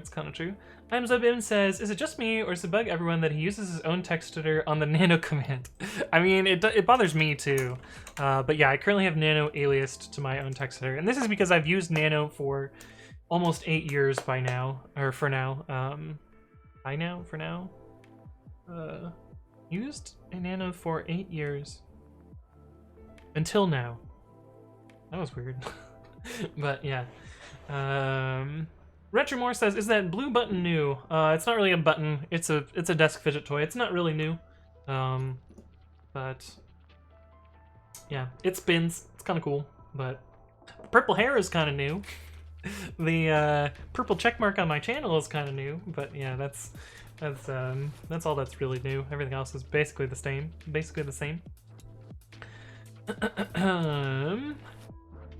I don't want to give so says click on the race to begin. Why the heck the join link is elsewhere, right? It's not annoying.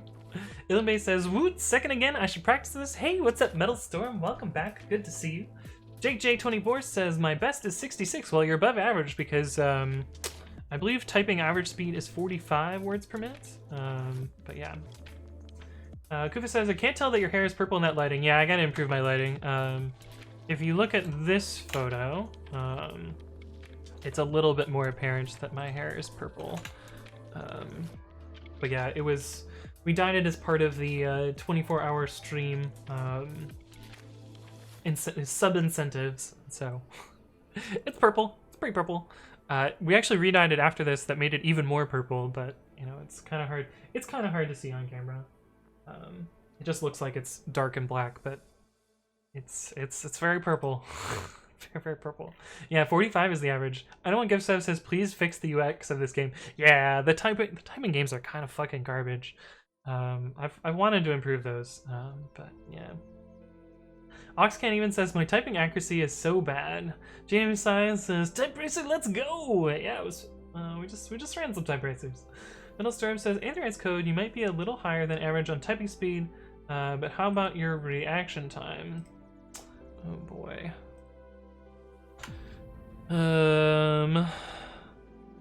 When the red box turns green, click as quickly as you can. Can I use the spacebar? Let's see if I can use the spacebar. Nope, can't use the spacebar. Okay, well, we'll actually click instead then.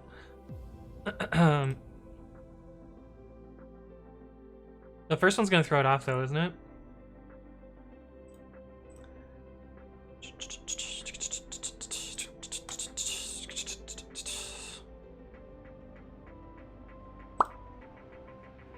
Well, yeah, the first one fucked it up.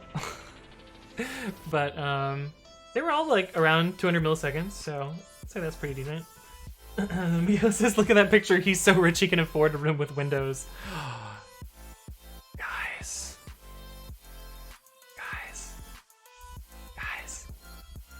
It's the drop song, guys. That's not too loud, right? It's the drop song, guys.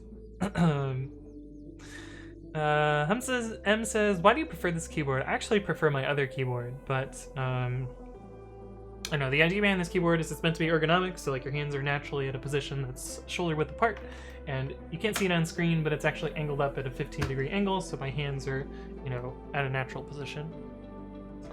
Diamond TV says, Anthony is a professional Valorant player, good reactions.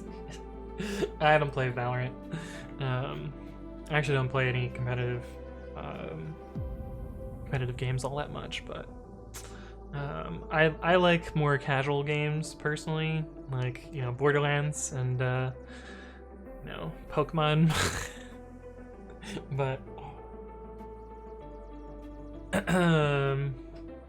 oh no, JDSOI, you'll just catch the next one that we do. There is a channel point reward for doing Type Racer as well, so you can always catch it on the next one. Metal Storm says, Andy writes code Winky Face. What is this? Damn, 59 milliseconds? That's fucking wild. That's pretty darn good there, Metal Storm. It's pretty impressive.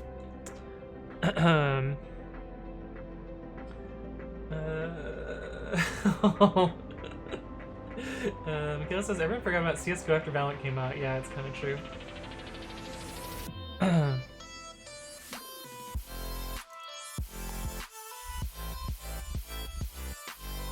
James Y says that spamming until you got lucky for sure. I don't know, they got 5 in a row, so I'd say they did pretty good. WTV says, did you ever have a look at Fast API? I have not looked at it yet, unfortunately. I probably will at some point though. Hello Wiggly says, what's the spinny blue doodad before your keyboard segments? It's just a fidget toy. It's just a fidget toy. It doesn't really do anything. I have a bunch of fidget toys. So I also have the original fidget cube. I have 2 fidget spinners. One of them is broken, so it makes like a really satisfying like vibration when I carry it, because it's, you know, it's weighted improperly because one of the LEDs got busted or something. I don't know. Friend gave this to me. But anyway, okay, we can turn the music back down now because we got through the drop song. That's part of the stream, guys. The drop song comes. Hey, what's up, AP Joan? Thank you for the follow. Welcome to the stream. Hopefully you're doing well. Dr. Cheeseweasel says Control-Shift-L. What says that chair dancing, right? 300 milliseconds reaction time, at least for that hand. Cool. Hamza M says, I'm new, please give me an intro about you. Ooh, let's see. I guess my name is Anthony. I work on a lot of Python open source stuff. I have like almost 20 years of programming experience. I have, what, 8-ish years of professional experience in programming. I'm currently unemployed, working on a startup-y project idea. I've been streaming for about 2 years on Twitch. I recently became partnered on Twitch. I have a YouTube channel where I upload educational content. Yeah, that's me, I guess. Diamond TV says, which Python book would you advise? I actually don't read books, so I don't have any advice there, I'm sorry. Oh, Control-Shift-I is open the web dev tools. Yeah, DevTools would definitely be a good way to cheat there. That makes sense. That makes sense. Oh, you forgot about XLift. That's true, JDMSY. I used to work at Lyft. I was part of the layoffs in April. Amy says 174. Cool cat. Nice. Dr. Cheeseweasel says, what's the project idea? Yes, the one, the pre-commit.ci. So, that's what I'm working on. You can read more about it on that website. Retromore says, would you ever consider GCP or Azure? Yes, I would. At the moment, I am using AWS because I know more about it and it's easier for me to bootstrap into it. But I'm designing my app in such a way that the cloud-specific parts can be swapped, and so you could run this on other cloud stuff. Sarcastic Donde says, protocol version equals 2, Python. Indeed, indeed. You are intimately familiar with this this option to get. This triggers the... This makes it so you can shallow fetch repositories, which Sarcastic Dante actually implemented that in pre-commit itself, which is pretty cool. Hey, what's up, Jao PMS? Thank you for the raid. Welcome, raiders. My viewers should check out. Why is it not letting me tab complete your name? There we go. Should check out their channel. What were you working on today? Welcome to the stream, raiders. Oh yeah, right now we're actually working on code, right? Yeah, that's what we're supposed to do. Indeed. Okay, so... Something just made a big thump in my house. I hope that's my neighbor's side and not mine. Okay, so I think we can actually get rid of the import to C here by just inlining these strings here.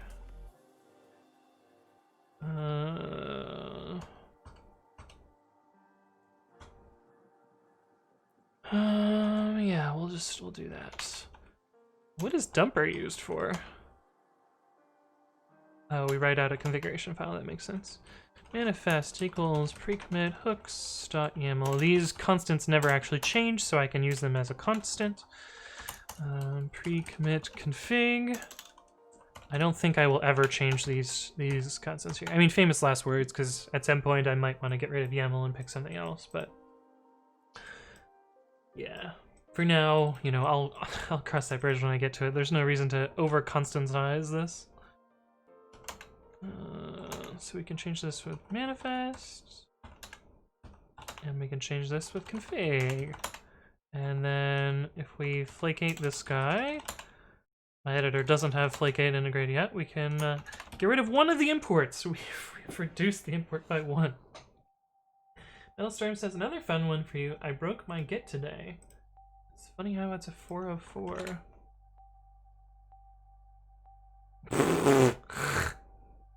Holy shit. 800,000. Wait. 1,000, or no, million, billion, 3.2 billion lines of code added. Holy shit, dude. Is this on Windows? No, it's probably not on Windows. Because this looks similar to some of the segfault exit codes that Windows does sometimes. You're the first streamer that says my name correctly. Damn. Well, good for me, I guess. I guess I'm good at guessing. But welcome. We were working on my final bachelor's degree project. It's a platform to help animal rescue organizations with managing the animals that they have for adoption and sharing them on social media. That's pretty cool. Awesome. Oh, it's on Windows and Atom. Sarcastic Donnie says commits, not line number, I assume. Oh, I see. That makes sense. Jeff says, what are you working on? I'm working on this kind of startup idea called pre-commit.ci, which if you do bang today in the chat, and my chatbot will reply and tell you what I'm working on. But I'm working on building pre-commit.ci. We're trying to get the web tier running in AWS Lambda, but I realized that I need to do a bunch of refactoring to make it no longer import this package, because this package is slightly too big for... or slightly bigger than I want it to be in Lambda, and I want to factor this out anyways because I want to be able to support upgrading and downgrading the version without having to redeploy the entire application. So I'm moving this into a Docker image, and that Docker image already has this tool installed, so it's kind of like a natural movement there. But that's what I'm working on today. Jamahar says, what are your thoughts on Circle CI? I've used Circle a couple of times. I didn't really, well, there were parts of it that I liked, but overall I didn't really like it. I'd liked that it allows you to like configure the startup time of your workers and like kind of make a like grid of your like runtime, and like kind of gives you some control over the scheduler. But I found it really hard to use and set up with like pull request integration and some other stuff that was kind of annoying. But I don't know, seems like a fine system. It's just like missing some polish and like missing some like, you know, basic functionality that I would expect from other stuff. Also, caching was a fucking pain in the ass working with it. But anyway, hey, what's up, Luis Defunes? Thank you for the follow. Welcome to the stream, or is it Funes? I don't know. Either way, sorry if I mispronounced your name. Welcome. Good to have you. Okay, but yeah, we factored out one import so far. The next thing is this ensure local repo function. This is, I think, the next thing that we'll target. And so basically what I need to do here is move this into the container, I think. I don't think anything else here is using container stuff. Is that right?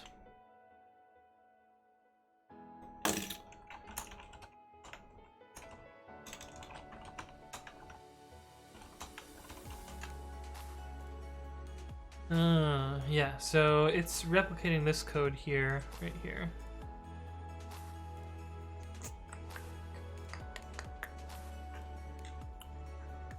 Actually, it's almost exactly this code here. Why is it slightly different?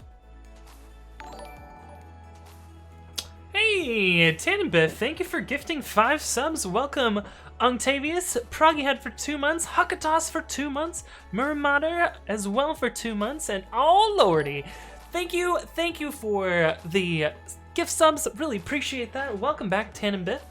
Good to see you.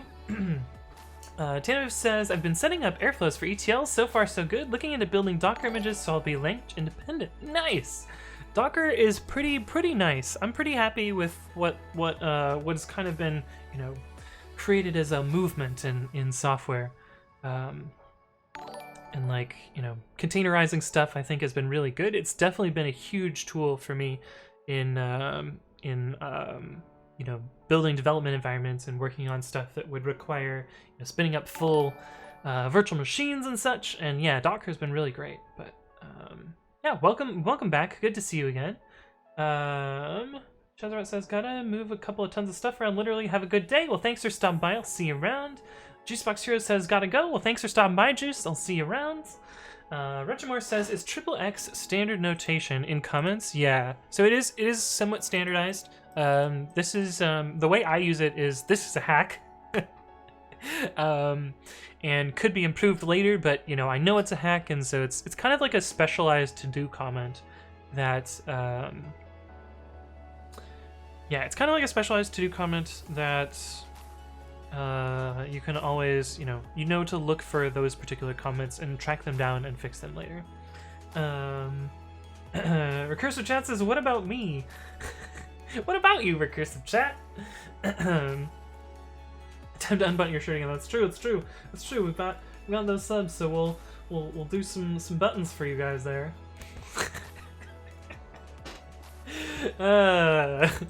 Arxie says, hi, I want your opinion. I'm about to start a bot to help me day trade on the stock market. Is this something I should bother doing? Day trading on the stock market. I mean, you could do that. It depends what you're trying to do there. Thanks for being the most wonderful. Hey, thank you for the bits, Juice, who says, thanks for being the most wonderful. Appreciate the bits, Juice. It depends, like, what you're trying to do with your bots, I guess. Like, if you're trying to get into auto trade, you know, that's a risky way to, like, accidentally lose all of your money. But if you're trying to just, like, make it easier to, like, do, like, one-click trading stuff, like, sure, yeah, you could build something like that. Cursive Chat says, do you have a video for Docker? I do not yet, but I'm planning to do that eventually. Scratch, Wiki, Anthony explains ideas. I'm planning to do like a couple of different things on Docker. So first is like something to do with, well, these are unordered. I want to do like something explaining how to set up Python in Docker. I want to talk about multi-stage buildings, but especially I want to talk about just the basics of Docker, like give kind of a basic overview of like the ideas and like how to get started with it. This is actually pretty easy to do. I just haven't really had time to work on videos for a while, so I do plan to do that at some point. But yeah, I don't have that quite yet, Recursive Chat. Retrimore says, how does Docker make it language independent? So the nice thing about Docker is you can have like a driver application that runs these individual containers, and the containers can have whatever software you want installed inside of them. So it basically allows you to have kind of like small virtual machines, but they're not really virtual machines. And so like your driver technology can use whatever it needs to. Timiv says, definitely. So the issue is that I'm not a Python coder, and I'd like to write my pipelines using Go and Rust. I could either build binary and deploy them, or use a Docker setup. It'll allow anyone to do anything that they want. Yeah, that makes a lot of sense. Imi says, how is that different than a to-do? So sometimes, you know, like, sometimes I'll use XXX for, like, to-do. Sometimes I'll use it as, like, this is a hack. I know it's a hack, but, you know, it's a load-bearing hack. So to speak, like this will live on in production, and that's just the way things go, and that's kind of fine. Like sometimes it's okay. Tinabif says avoid day trading. Yeah, there's the real advice. There's the real advice. Kinetic says your bot would compete with auto trade bots of different professional organizations. You'd lose a shit ton of money. Yeah, generally the big companies are going to be better at day trading than individuals, but. Journey in AI says Wall Street uses Rust for their trading systems, as far as I know. I mean, some do. Some use other stuff. Some use FPGA. Some write assembly. Some write Python. I actually know one that is a Python 2.6 shop, which I know that because I almost worked there, but I'm glad I didn't, because I didn't really want to work at a finance place, and also didn't want to work on Python 2.6, but yeah. Data Dude says, I've been really confused about multi-stage builds. Yeah, they are pretty confusing. This is why I kind of want to cover them in a video and give some like basics on them. But yeah, it's not a bug, it's a feature. Cursive Chat says, XXX means not safe for viewing code. You could either have a codegasm or throw up. Yes. They'll win because of simple physics. They're closer to the exchange. Yeah, that's kind of true. And that's kind of true in a lot of places.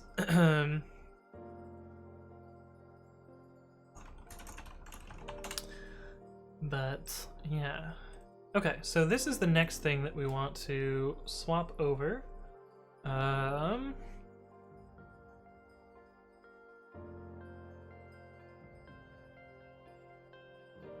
And we're really just trying to end up at this TGZ here, so it really doesn't matter how we do this.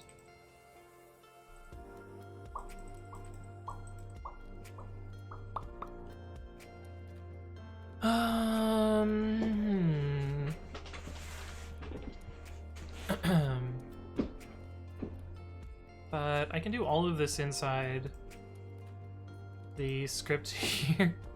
I should probably move these scripts up top so that they're all in one place. And eventually, with the idea of eventually moving them to a separate file and linting them and doing all that sort of stuff there. Oops. Control U is what I want, yeah. Repo versions.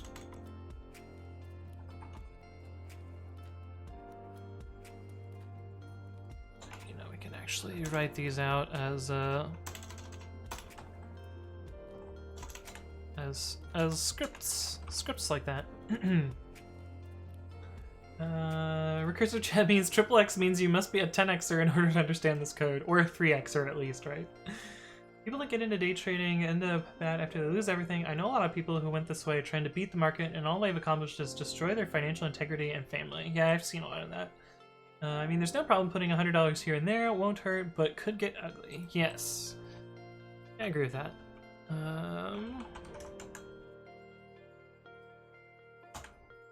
Where did this function go? Oh. Local version script. Ugh. One character too long. No.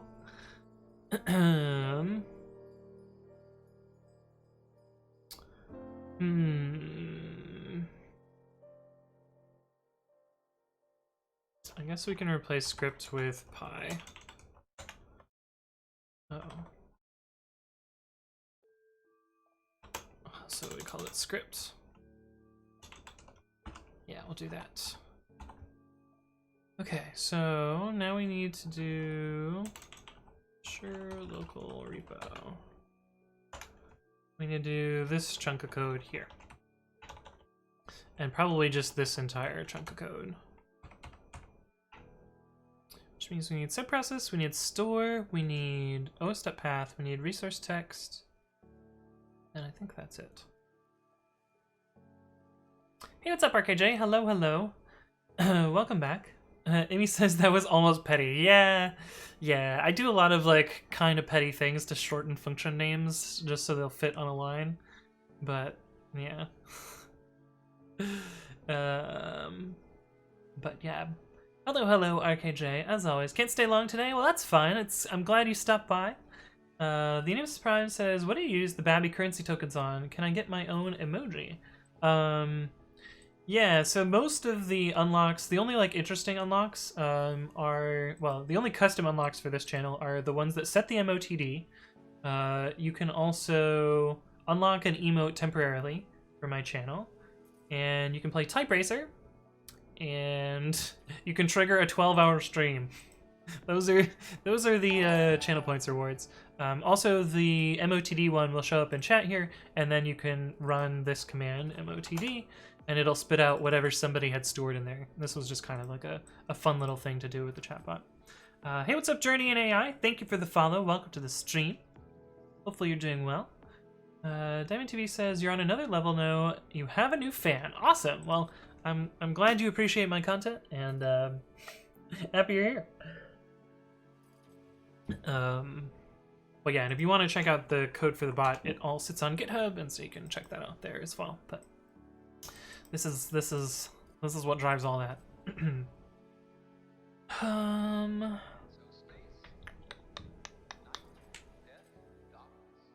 Okay, I think we can just write to this TGZ file here.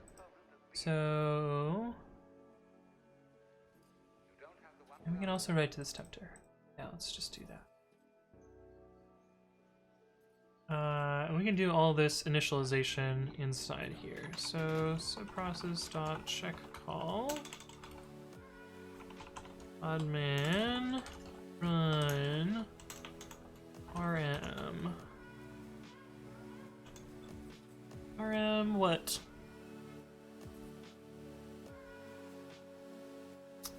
I need image in here. We need a volume. Volume.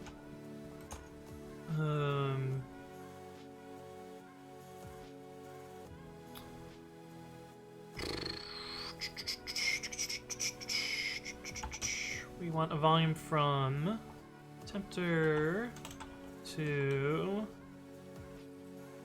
workter, and we want that to be read-write. We need to run our little script here. Hey, what's up, Perro? Thank you for the follow. Welcome to the stream. Hopefully you're doing well. Anubis Prime says, super cool. I love the amount of automation you've done. Can't wait for the robots to work for me and earn a steady paycheck soon. Indeed. Hey, what's up, biggest Randall fan who says T? Yes, and my bot does support /me, so you'll get different different output here for that. But yes. Danbiff says, my advice for coders who want to get into day trading is, instead of wasting a ton of time trying to figure out ways to outperform, why not invest all that we're able to do as coders and focus on our own work, inventing something that could be valuable to others, and use the money we could earn from it to buy stocks for the long term. Yeah, I think that's a good idea. Jamar says, Perro is dog. It's true, it's true, it's true.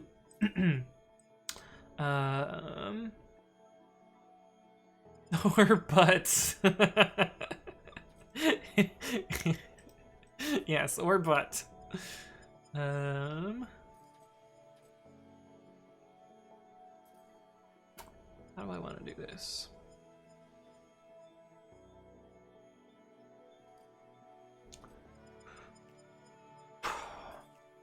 Oh, getter is going to be constant. Cool. Python -c, and then make local pi. What you really hear when you hear melody is the interval between one tone and another. The steps, as it were. Yeah. And we'll go up here. So in the same way, Make local pi. last year's leaves, this generation Yeah. and that generation, the interval is in some ways just So do move these to a script, to actual scripts, so they can be linted. than what it's between. Okay, but we need to do from pre-commit.store import store. We need to import us.path. We need to import resource text from pre-commit.util import resource text. Is that all we need? And this is a constant. This is now vector slash. Actually, let's just make this.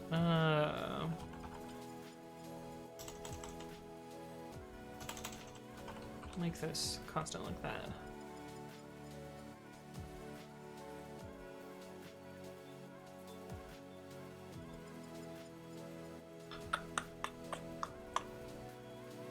Yeah.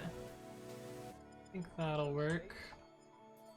Night, Let me make sure. not being there, Let me make sure this is right.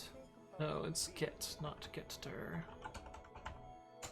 don't have the one without the other. Your buzzsaw has no teeth without having that. That's the way being is made up. Okay. I think that looks good. That should eliminate at least one more import. Resource text. Okay, we're slowly chipping away here. JDMSY says, integrates code. Hey, if you have a decorator factory function with args, should you wrap both the inner decorator and the inner wrapper function with reps, or just the wrapper? You should only wrap the actual inner wrapper. Wrapping the other function is actually not what you want to do, because it will attribute. It'll give attributes to the wrong function. Also, it's impossible to wrap the other one, because the function is not available at that point. I have one in my bot. I can show you. Writes code, Twitch chatbot. So this is the Decorator factory. This is the Decorator. There's nothing you could wraps at this point because the function is not yet available. And normally you would put a replacement function in here and you would wraps it with that. I guess I can look at your example. I can look at your example. Yeah, this is correct. This is what you want to do. This is exactly right. Looks good. Anubis Prime says the bot responds in reverse. Yes. If you get ping, it responds with Pong. We need a Pong command too, just so that I could see the bot responds with ping pong. Oh, yeah, we don't have a Pong command though. Hey, what's up, me the word? Hello, hello. Welcome to the stream. Good to see you.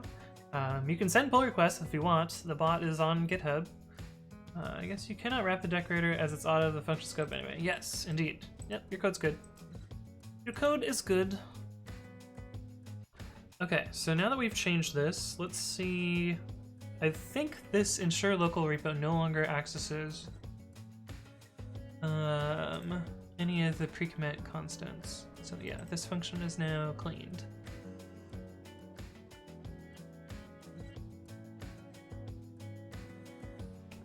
So we delete that thing and rerun it.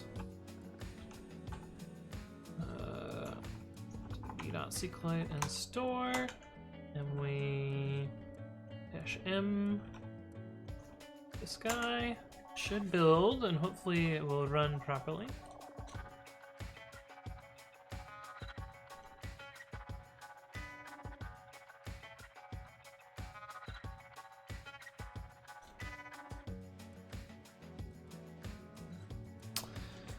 This will take a few minutes. Yeah, it will. It will take a few minutes. You're not wrong there. Thingy thing.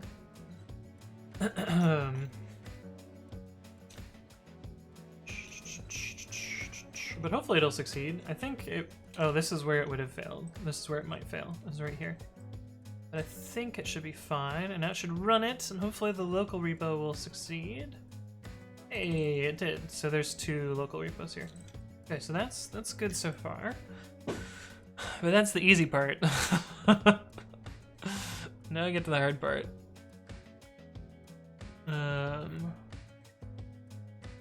Which, this is all fine. This is fine. And sure, repo might be tricky. Also, I need to fix this up here. Load config uses some pre-commit primitives there, so that's going to be tricky as well. Jamahur says, how do you continuously integrate a continuous integration project? And then in cursive chat replies, continuously. I mean, you can write tests for tests. I don't actually have many tests for this project right now, but these are the ones that exist. They're mostly for testing some number formatting, I guess. But yeah. I will have, so the plan for this eventually is to have it all continuously deployed, where like I'll have a staging environment run out of one account and a production environment run out of another account, and any change to any of the components will trigger, you know, the full staging environment to spin up, run some example workflows, and then tear down, and then, you know, automatically deploy that to production, assuming everything looks good. That's the eventual plan, but that's way down the line. I don't even have it working yet, so I can't even start dreaming about the continuous deployment parts of it, but I've been, you know, putting in the right steps to make this easier in the future by, you know, automating the, you know, having infrastructure as code, so like all of the infra is automated, like having, you know, I have a lot of experience in various CI platforms, so it shouldn't be too hard for me to set up like, you know, a GitHub action or, you know, Azure pipelines for this. But yeah. Hey, what's up, Climate Code? Thank you for the follow. Welcome to the stream. Hopefully you're doing well. Blue Axolotl says, ha, nerd. I mean, who's the nerd? You're watching a fucking programming stream. Like, what? Diamond TV says Circle CI. I'm probably gonna use GitHub Actions, probably, if I had to guess. Hey, what's up, Roy and Blue Axolotl? Thank you both for the follow. Welcome to the stream. Good point. Yeah, good point. You got him. But yes, yeah. I think the plan is to use GitHub Actions to do most of that deployment because it's probably the easiest and cheapest and that sort of deal. Trolled Wood says, "Wait, you're a nerd too?" We're all nerds. Always. What's the meme? Always has been. Hey, what's up, Trolled Woods and Freljung? Thank you for the follow, both of you. Welcome to the stream. Hopefully, you're doing well. And Srajan, thank you as well for the follow. We're getting real close. Well, actually, not that close. I thought we were closer to 7,000. We'll get pretty close to 7,000 soon. And Rainer Zufall, thank you as well for the follow. Man, where did you guys all come from? Like, just follow. Welcome all to the stream. Hopefully, you're doing well. Live Coding says I'm surrounded by nerds, like Ogre and Revenge of the Nerds. I don't think I've seen Revenge of the Nerds. Yo, also axolotls are pretty dope. They're pretty dorbs. I had a friend who worked at Yelp that had an axolotl. Wait, are they illegal in California? Maybe I shouldn't have said that. Anyway, Live Coding says by the end of the movie I'll join the Lambda. What? What? What? I'm so confused. Okay, but this config we need to do. What do we need out of here?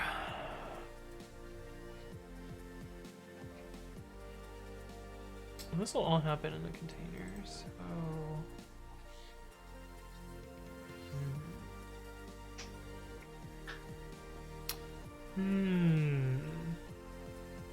So we don't actually need the configuration up until this point, is what I have decided. Hey, what's up, Dan Babelnick? Thank you for the follow. Welcome to the stream. Yeah, because up here we just need the repository name and the version. Yeah, repo and rev. Oh, but we do get the manifests here.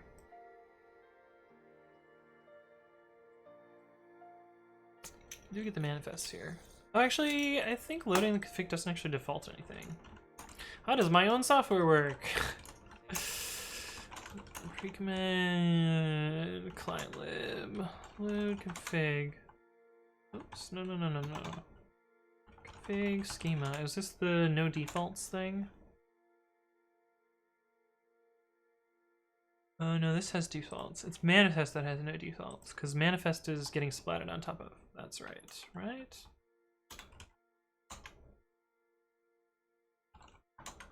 Optional, no default. Oh no, config is the one that defaults nothing. I'm just confused.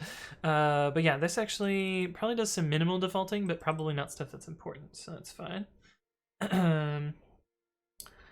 Totu says, I'm proficient with Java. How would my learning curve with Python be? So here's the thing for programming, and I think this applies equally well to like Java and Python. Once you know one programming language, picking up another one is usually pretty easy. You generally just you can translate some of the syntax that you know into the other syntax, and then it's really about like applying concepts together. I also think that Java and Python are pretty similar in a lot of ways. However, Java has like a strict type checker and like, is compiles and has a different set of standard libraries, whereas Python is, a bytecode interpreter over. I mean, they're both over virtual machines, but yeah, I don't know. Picking up another language I think is not that hard as long as they're similar language types. But if you're going from like, an imperative language like Python and Java to something like, Scheme or Haskell, you might have a bit more of a learning curve. I haven't done a functional language, so I don't actually know that either. But Panthalassa Digital says, Aetherets Code, how long have you been streaming on Twitch? I've just started and cannot imagine what it must take to get to almost 7,000 followers. So I've been streaming about 2 years. Now, granted, if you look at my follower count, there occasionally are these, and I don't know their incentive. There are these follow bots where, some person will create thousands of accounts and then just like spam follow people. And so I think like 1,000 of my followers are fake from some dude making a follow bot. But yeah, I've been streaming for almost 2 years. It'll be 2 years in September. And yeah. Cursor Chat says, what's the reason to use get item instead of using .get when accessing a dictionary by key? So accessing it by key like this will raise a key error if it's not there, and using .get will magically give you none if you don't need it, or if it's not there. And it gives you a stronger assertion that the structure that you're working with actually exists. And so, like, you know, I actually think dictionaries are kind of an anti-pattern. Like, I would rather work with truly structured data with like actual data types. And .get is probably the worst function in Python, and if I could ban it outright, I would. Sorry, get with one argument get, because it magically defaults to none, and then you end up with, you know, you accidentally end up with nuns in your code, and like it silently does the wrong thing in some cases, or like, you know, you might notice 50 function calls later when the variable that you pulled out of a dictionary is like suddenly none, on maybe it was because it was a typo or like some other easy mistake, and like I'd rather the code like fail as soon as possible. But yeah, that's my thoughts there. Trend SY says, could you share any insight into Pluggy and using your own hook/hook spec example, something super basic? So Pluggy is the plugin system that PyTest uses. And I've worked a little bit on Pluggy, but not all that much. Most of the work is done by Good Boy, who's the primary maintainer here. But and honestly, Pluggy is pretty different from other plugin systems. The way that it defines things is kind of a centrally managed Decorator-based plugin. So you basically, I guess I can show you how PyTest does it. The only consumers of Pluggy that I know so far are PyTest and Tox, and I don't know of anyone else that does this. I guess actually there's like a PyPI implementation that does it too. Oh, it doesn't live in here. It's in HookSpec. So the basic idea with Pluggy is you create this HookSpecker thingy thing, and this is kind of the centralized object that everyone else will use to implement particular hooks. And you call HookSpec as a decorator to create plugins, and plugins are just stub functions. We chose to type annotate them. It doesn't actually do anything with Pluggy with type annotations yet, but this is kind of just like how to show, you know, what's going on here. And you can call HookSpec to add your own particular hooks, and there's a bunch of different options to HookSpec here. But that's kind of the basics of it. I have not done any custom hooks myself. I've mostly just implemented other hooks. And why isn't this one decorated? Oh, because it's deprecated. Huh. I guess it just never gets called. Oh, only for setup tools plugins. Yeah, that makes sense. That makes sense. I guess this one is also... Oh, this is also only for setup tools plugins. Yeah, it makes sense. But anyway, that's kind of the basics. I actually don't know much beyond that, or what else there would be to explain there. But Diamond TV says, try pure functional Scala. It's true, it's true. Scala is a whole different game there. Wowza Clutch says, hello with the Vape Juice Jordan SG emote, which, like, you guys haven't seen this yet. The Twitch modifications allows you to put glasses on top of an emote, and this one is like fucking perfect. Just like the sunglasses go right onto Jordan's eyes. But yeah, anyway, Twitch emotes. Recursive Chat says that makes sense. Fail early, then fail somewhere down the stack. Yes. Trollwood says Rust fails quickly. Yeah, it fails at compile time usually. MSR says, I'm so tired, going to sleep. Good night, good stream to all of you. Well, thanks for stopping by, MSR. I'll see you around in the future. And hello again, Wowza Clutch. How's it going? I'm actually going to fill up my water. I will be right back, so I will see you guys in a sec.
Alright, I'm back. Hello, hello. Wascotch says, going pretty good. Almost got something working today I've been fighting with for the last while. I think I should have it all working tomorrow. What are you working on? Not much exciting. I spent most of the day trying to redeploy overt hosting engine. Oh, I don't know what that is. Sounds cool though. Okay. What did I decide while I was looking at this last time?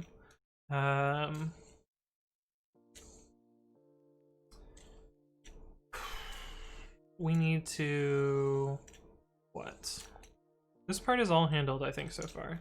It's really just down here where we need to work with the pre-commit stuff inside.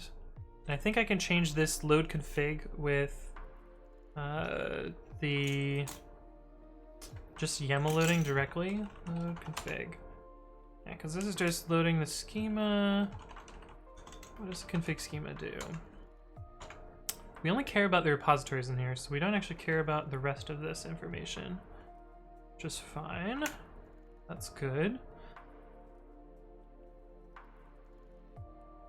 Overt Hosted Engine is the manager for overt virtualization. It's like vSphere for VMware, but more finicky. I see. Trollwood says, is iterating an array to the left any slower than iterating to the right? It might be like trivially more, but it shouldn't matter. As long as it's a contiguous array, it should be essentially the same. Like processors might have some optimization for iterating forward, but I don't really see a reason why it would be any amount faster. Wasagaj says, also had a bit of a heart attack today when we lost redundant power to half our data center because the maintenance that was rescheduled, but I wasn't set to a new date. Oh no. Holy shit. That's a lot.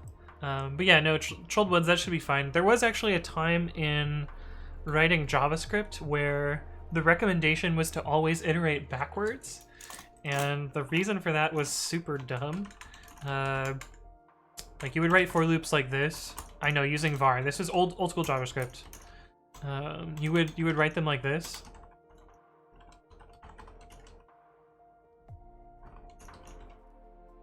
I plus equals 1. So this was a forward loop. And then you could write a backwards loop faster by doing var I equals r dot length, and then you would do while I minus minus. And there was a while where Style Guide suggested this code, this unfucking readable code, over this because it was like 5% faster. But it really makes absolutely no sense. Like there's no reason to do this. But nowadays it's not actually any faster. Like the JIT notices that these are essentially the same, and you know this doesn't get interpreted any different than this, or like from a speed perspective. But there was a while where JavaScript engines were not very smart, and like this was worth it, but not anymore. Hey, what's up, Widastus? Thank you for the follow. Welcome to the stream. Hopefully you're doing well. JavaScript for loops are pretty crazy internally, if I recall correctly. No, they're basically just the same as like any other C-style for loop. But yeah, and now you have nice things, so you don't need to do this. You can do you know, for let foo of bar, and you know, use a for let of loop. But you know, we don't really write all that much JavaScript on this channel, so we do sometimes, so not all that often. Okay, but I think I can replace load config. There's one special thing that load config does, which I've been meaning to deprecate. Did I actually finish deprecating that? I forget. Let's see if I did that. So pre-commit, you know, historically the old config used to look like, used to not have a top-level map, so it used to just be a top-level list.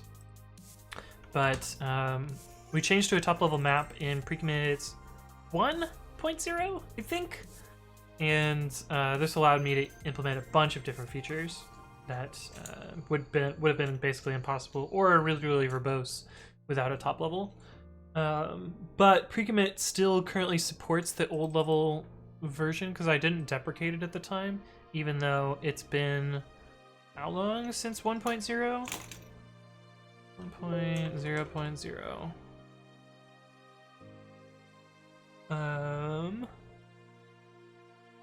Since 2017. So 3 years since I added the new configuration format. But I don't think I ever deprecated it. Or maybe I just deprecated it in this version. Maybe it's deprecated on master. Let me make sure it's deprecated first. Let's see. Warning on old config style. That sounds exactly like what I'm talking about. Yeah, so this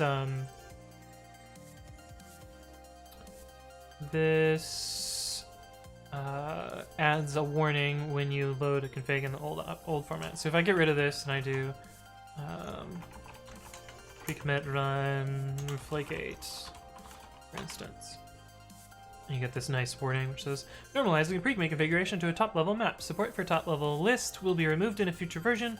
Run pre-commit migrate config to automatically fix this. So if we take this command here, and so right now we have a diff where we remove this. Oh, we added this here. We can ignore that. But if I run pre-commit migrate config, it will. I like how it warns first. That's actually a little bit weird. But it'll actually add this back, and so if we look at git diff now, you can see that diff went away.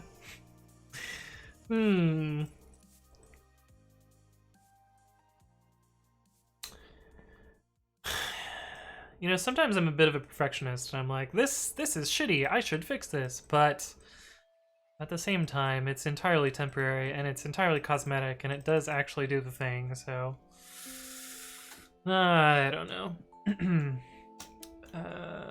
Trollwood says, using Rust, I always use iterator style for loops, so that style I'm very familiar with. I see. Wassleclutch says, did you get your code deployed into a Lambda, or did you give up with Lambda? I got a working Wassleclutch. And I actually made a library. We talked about this at the beginning of the stream, but I'll quickly go over it again. So it turns out that the thing I was trying to use is API Gateway v2, which has a different format than v1. And v2 has an entirely new schema, and no one supports it yet. So I was like, fuck it, I'll write my own library that supports the v2 schema. And so this is the translation between v2 schema and PEP 3333. But I implemented this library. It's called API Gateway v2 to WSGI, and I put this up on GitHub. Utility API Gateway v2 to WSGI. It's a bit of a mouthful, but you know what? I've never been really that good with names anyway. But yeah, I created this library, and it does the proper translation for Lambda. I also got Terraform working with Lambda, which I was struggling with last time. So I made like 3 big jumps off stream.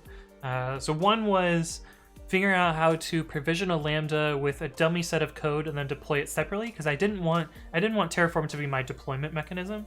And it turns out if you just give it a zip file that has some contents in it, it'll just happily upload it and then never manage that resource later.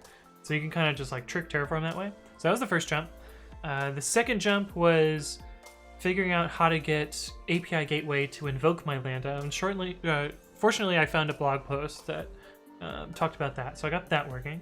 And then the last jump was getting the v2 schema working. And so I can actually show you, I made a little test app, testing example, with a full set of Terraform code so that you can provision the same app yourself. The provisioning code basically, use AWS and US East 1, make it so that Lambda can assume the role that you're creating. Wait. Oh no, make it so that, make an IAM role that can be assumed by Lambda. That's what it is. Then create a separate policy document that lets your Lambda do these log creation things. Then, actually, I wonder if I get rid of these. Let me actually remove this and see what happens there. Because if I can simplify this, that would be even better. Actually, let's just run through this and see what it looks like. The logs are kind of useful. Why is somebody calling me? No. No, you do not call me. Testing example. So I'm just gonna go through this README here. But yeah, cd and Terraform init, and then, oops. That's not what I want to do. cd tf init. And then tf apply. That should create all of the stuff there. Control mode says, put it on the to-do list and do it tomorrow. That's true, it's true. But yeah, we should be able to provision that.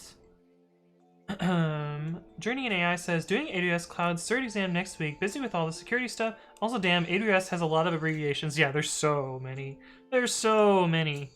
But yeah, this Terraform should set up this app. I hope that I actually don't need that log configuration. That would make this code a little bit easier to understand. I know I need it for my actual app, but I don't know if this one needs it or not. But yeah, this should set up the dummy Lambda. We should be able to curl using this little thing here. So it's, you know, grab that ID portion, that's the most important part. And we will curl https this.execute-api.us east1.amazonaws.com and echo, and this should internal server error. Cool, because we didn't set up the Lambda. Then we need to make Lambda. We need a virtual env for that. Make Lambda, because it didn't have pip available. So that's fine. Make Lambda, should build the Lambda. That should create out.zip. And then I should be able to upload the function code. And then I should be able to curl. And it works. And I can curl the custom endpoint that we created as well. So you can see that it supports dynamic routing and dynamic stuff there. But yeah, that's what I was working on last stream. I got it working yesterday, and with those three big leaps there. And of course, when you're done, you can run terraform destroy to tear down everything, and that'll just delete all those resources that we just created. Oops, I forgot to press yes. We have to tell it to yes. But yeah, it all works, which is super exciting. And the thing that we're working on today is trimming down the pre-commit.ci app so that we can deploy that into Lambda. Because right now it has some chunky dependencies that I don't want to deploy into Lambda. 2, I need to do this refactor for other reasons. And yeah, 3, I'm actually gonna write some Python code. So, but yeah, I'm gonna actually commit this. I'm gonna check out origin master -b unnecessary permissions. Creating logs for the Lambda is not needed for the demo. Yeah, my guess is that Lambda by default writes to CloudFront, but you don't actually need to watch, or CloudWatch, not CloudFront. Too many damn things. But yeah, we can remove this policy from that role, which is a lot simpler. A lot simpler. I like that. What the fuck?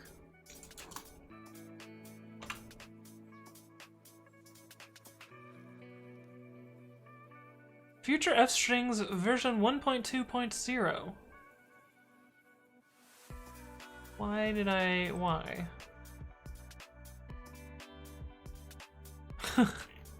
1.2 has been out for a really fucking long time. Why is it suddenly now noticing that? In fact, I think it's on a bigger version. Isn't it? Oh no, it's on 1.2. But when did I do 1.2? June of 2019. Conda, what the fuck? Why have you just now noticed?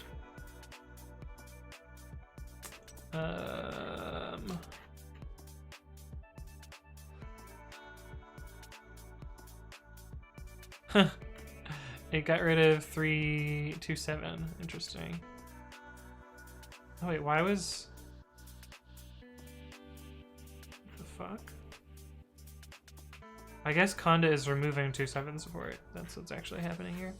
This library isn't actually all that useful in Python 3, but Anyway, this looks good. I can't actually merge it from this account, but I can merge it from my other account. So let's merge this, because why not? We need to log in as Acetilly2. Copy that password, log in. Oh no, it's not that user, it's the other user. Shit. It's not Acetilly2, it's my other user. Log in, it's Dead Snake's issue spot. And the reason that I don't use my primary account for Conda is because I accidentally got banned from GitHub last time I did this due to a very, very silly mistake that I made. I'll show you that mistake in a second. Oh boy. I have a bunch of text messages and a voicemail. That's not good. I hope that I don't actually need to attend to this. Let me make sure this isn't something that's a problem. Who texted me?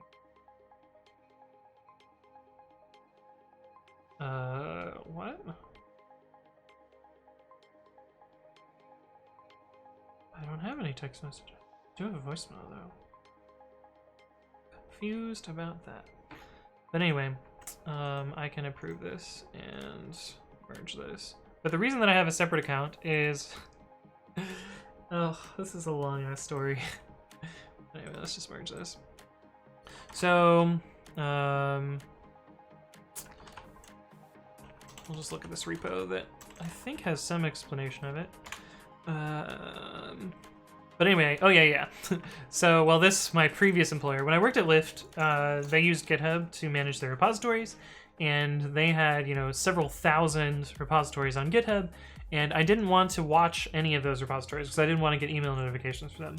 However, I do use email to manage my GitHub notifications, so anytime I get a notification, like somebody mentions me or whatever, I get an email on GitHub. And I wanted to make sure that I was watching my own repositories, and there's only one setting in GitHub. You can either watch things that you're part of or not watch things that you're part of. So I had to uncheck this option so that I didn't watch all of Lyft's repos. But then I would always forget to watch my own repositories. So I wrote this little script which loops through all of my repositories and clicks the little watch button. And then it uses GitHub Actions to periodically run this. However, at the time, I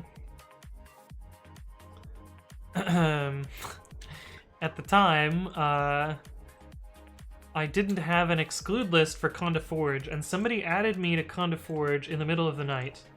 And so I woke up in the morning, 1, banned from GitHub, 2, with like 10,000 emails, because Conda Forge is incredibly busy. And like 3, like an email from support that was like, "We've noticed some suspicious activity from your account." And it was because this script had gone through and auto-watched every repository in Conda Forge. So, yeah, I made it so that it added my other user to the Conda Forge account and not my primary user, so that I don't accidentally make this mistake again.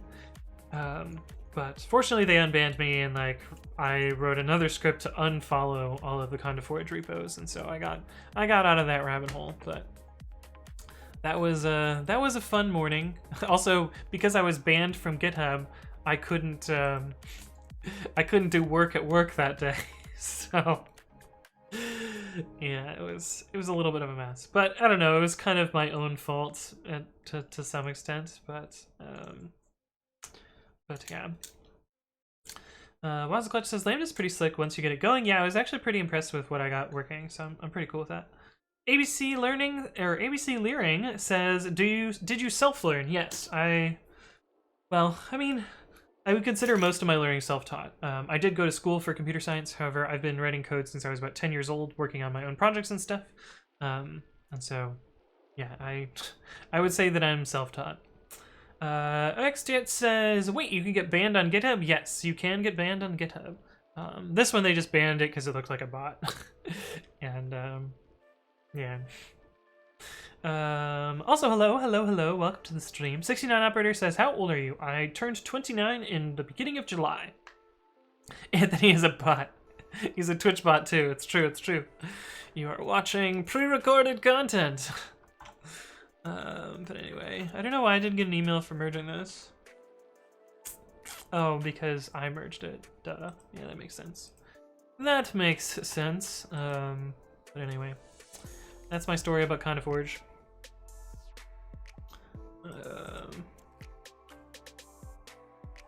But anyhow, that's what this project is.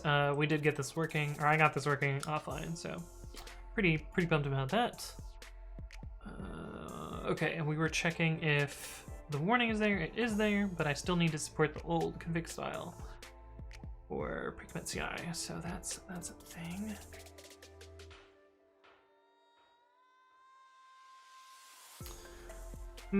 But I also kind of want to validate the configurations. This is kind of tricky. Like, I almost feel like I should move...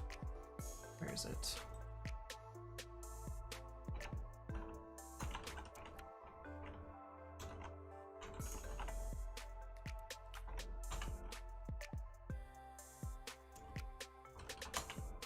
I almost think I should move all of this inside of the repository, or inside of the container. And the problem is it needs to also look at the database. Ugh. I could make it chatty. It's kind of slow though. I'm gonna have to think a lot about this.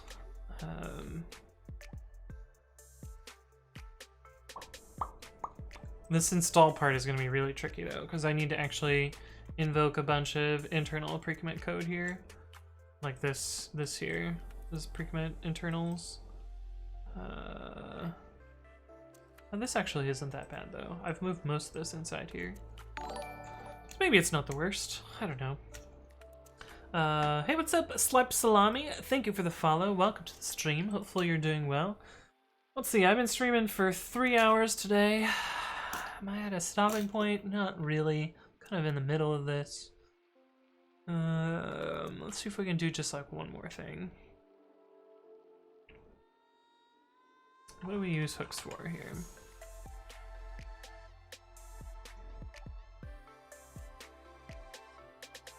We use hooks to determine how it needs to get installed. Yeah, I gotta refactor a lot of this. I'm gonna need some like actual focus time to make this work. Yeah, this is actually the to-do that we're solving right now. Below should all happen inside the container where there's potential for drift from the system Python. For example, the result default Python version may differ. When this is moved, pre-commit can be removed from requirements minimal. This is exactly what we're trying to solve today. And it turns out actually I needed to solve that by removing some stuff up here as well. But yeah, that's gonna be complicated. I'm gonna try and work on this offline. I'm also hungry, and I think we're at a reasonably good stopping point. I kind of have an idea of how I want to do this, but not 100%. So I'm actually gonna wrap up for today and send you guys off into another channel. Logicalism says, I see a lot of Python coders on Twitch. Code seems always to be bloated. What do you mean? What do you mean bloated? Hey, what's up, Premius314159? Thank you for the follow. Welcome to the stream. What do you mean by bloated? I don't think this code is bloated. It does exactly the bare minimum of what it needs to do. So it's definitely not bloated. But anyway, let me do my little spiel, and then we'll find someone to raid. My name is Anthony, and I upload my previous content, my previous streams to youtube.com/AnthonyWritesCode. There you can check out my previous content. I also upload educational content where you can check that out as well. So you can see like these purple videos where I also talk about various concepts in programming and talk about that there. You can check that out. I stream on Monday, Wednesday, Friday, and Saturday, and I announce my streams in 2 places. One of them is on Twitter, and that's twitter.com/codewithanthony, where I basically say, I'm gonna do this in 60 minutes, and then it usually happens. We did some part of this today, but we didn't actually get this working, so fortunately we didn't quite satisfy today's. I also announced them on Discord, which you guys are free to join. I have just linked the Discord link in the chat, but thank you all for stopping by, and let's go find someone to raid.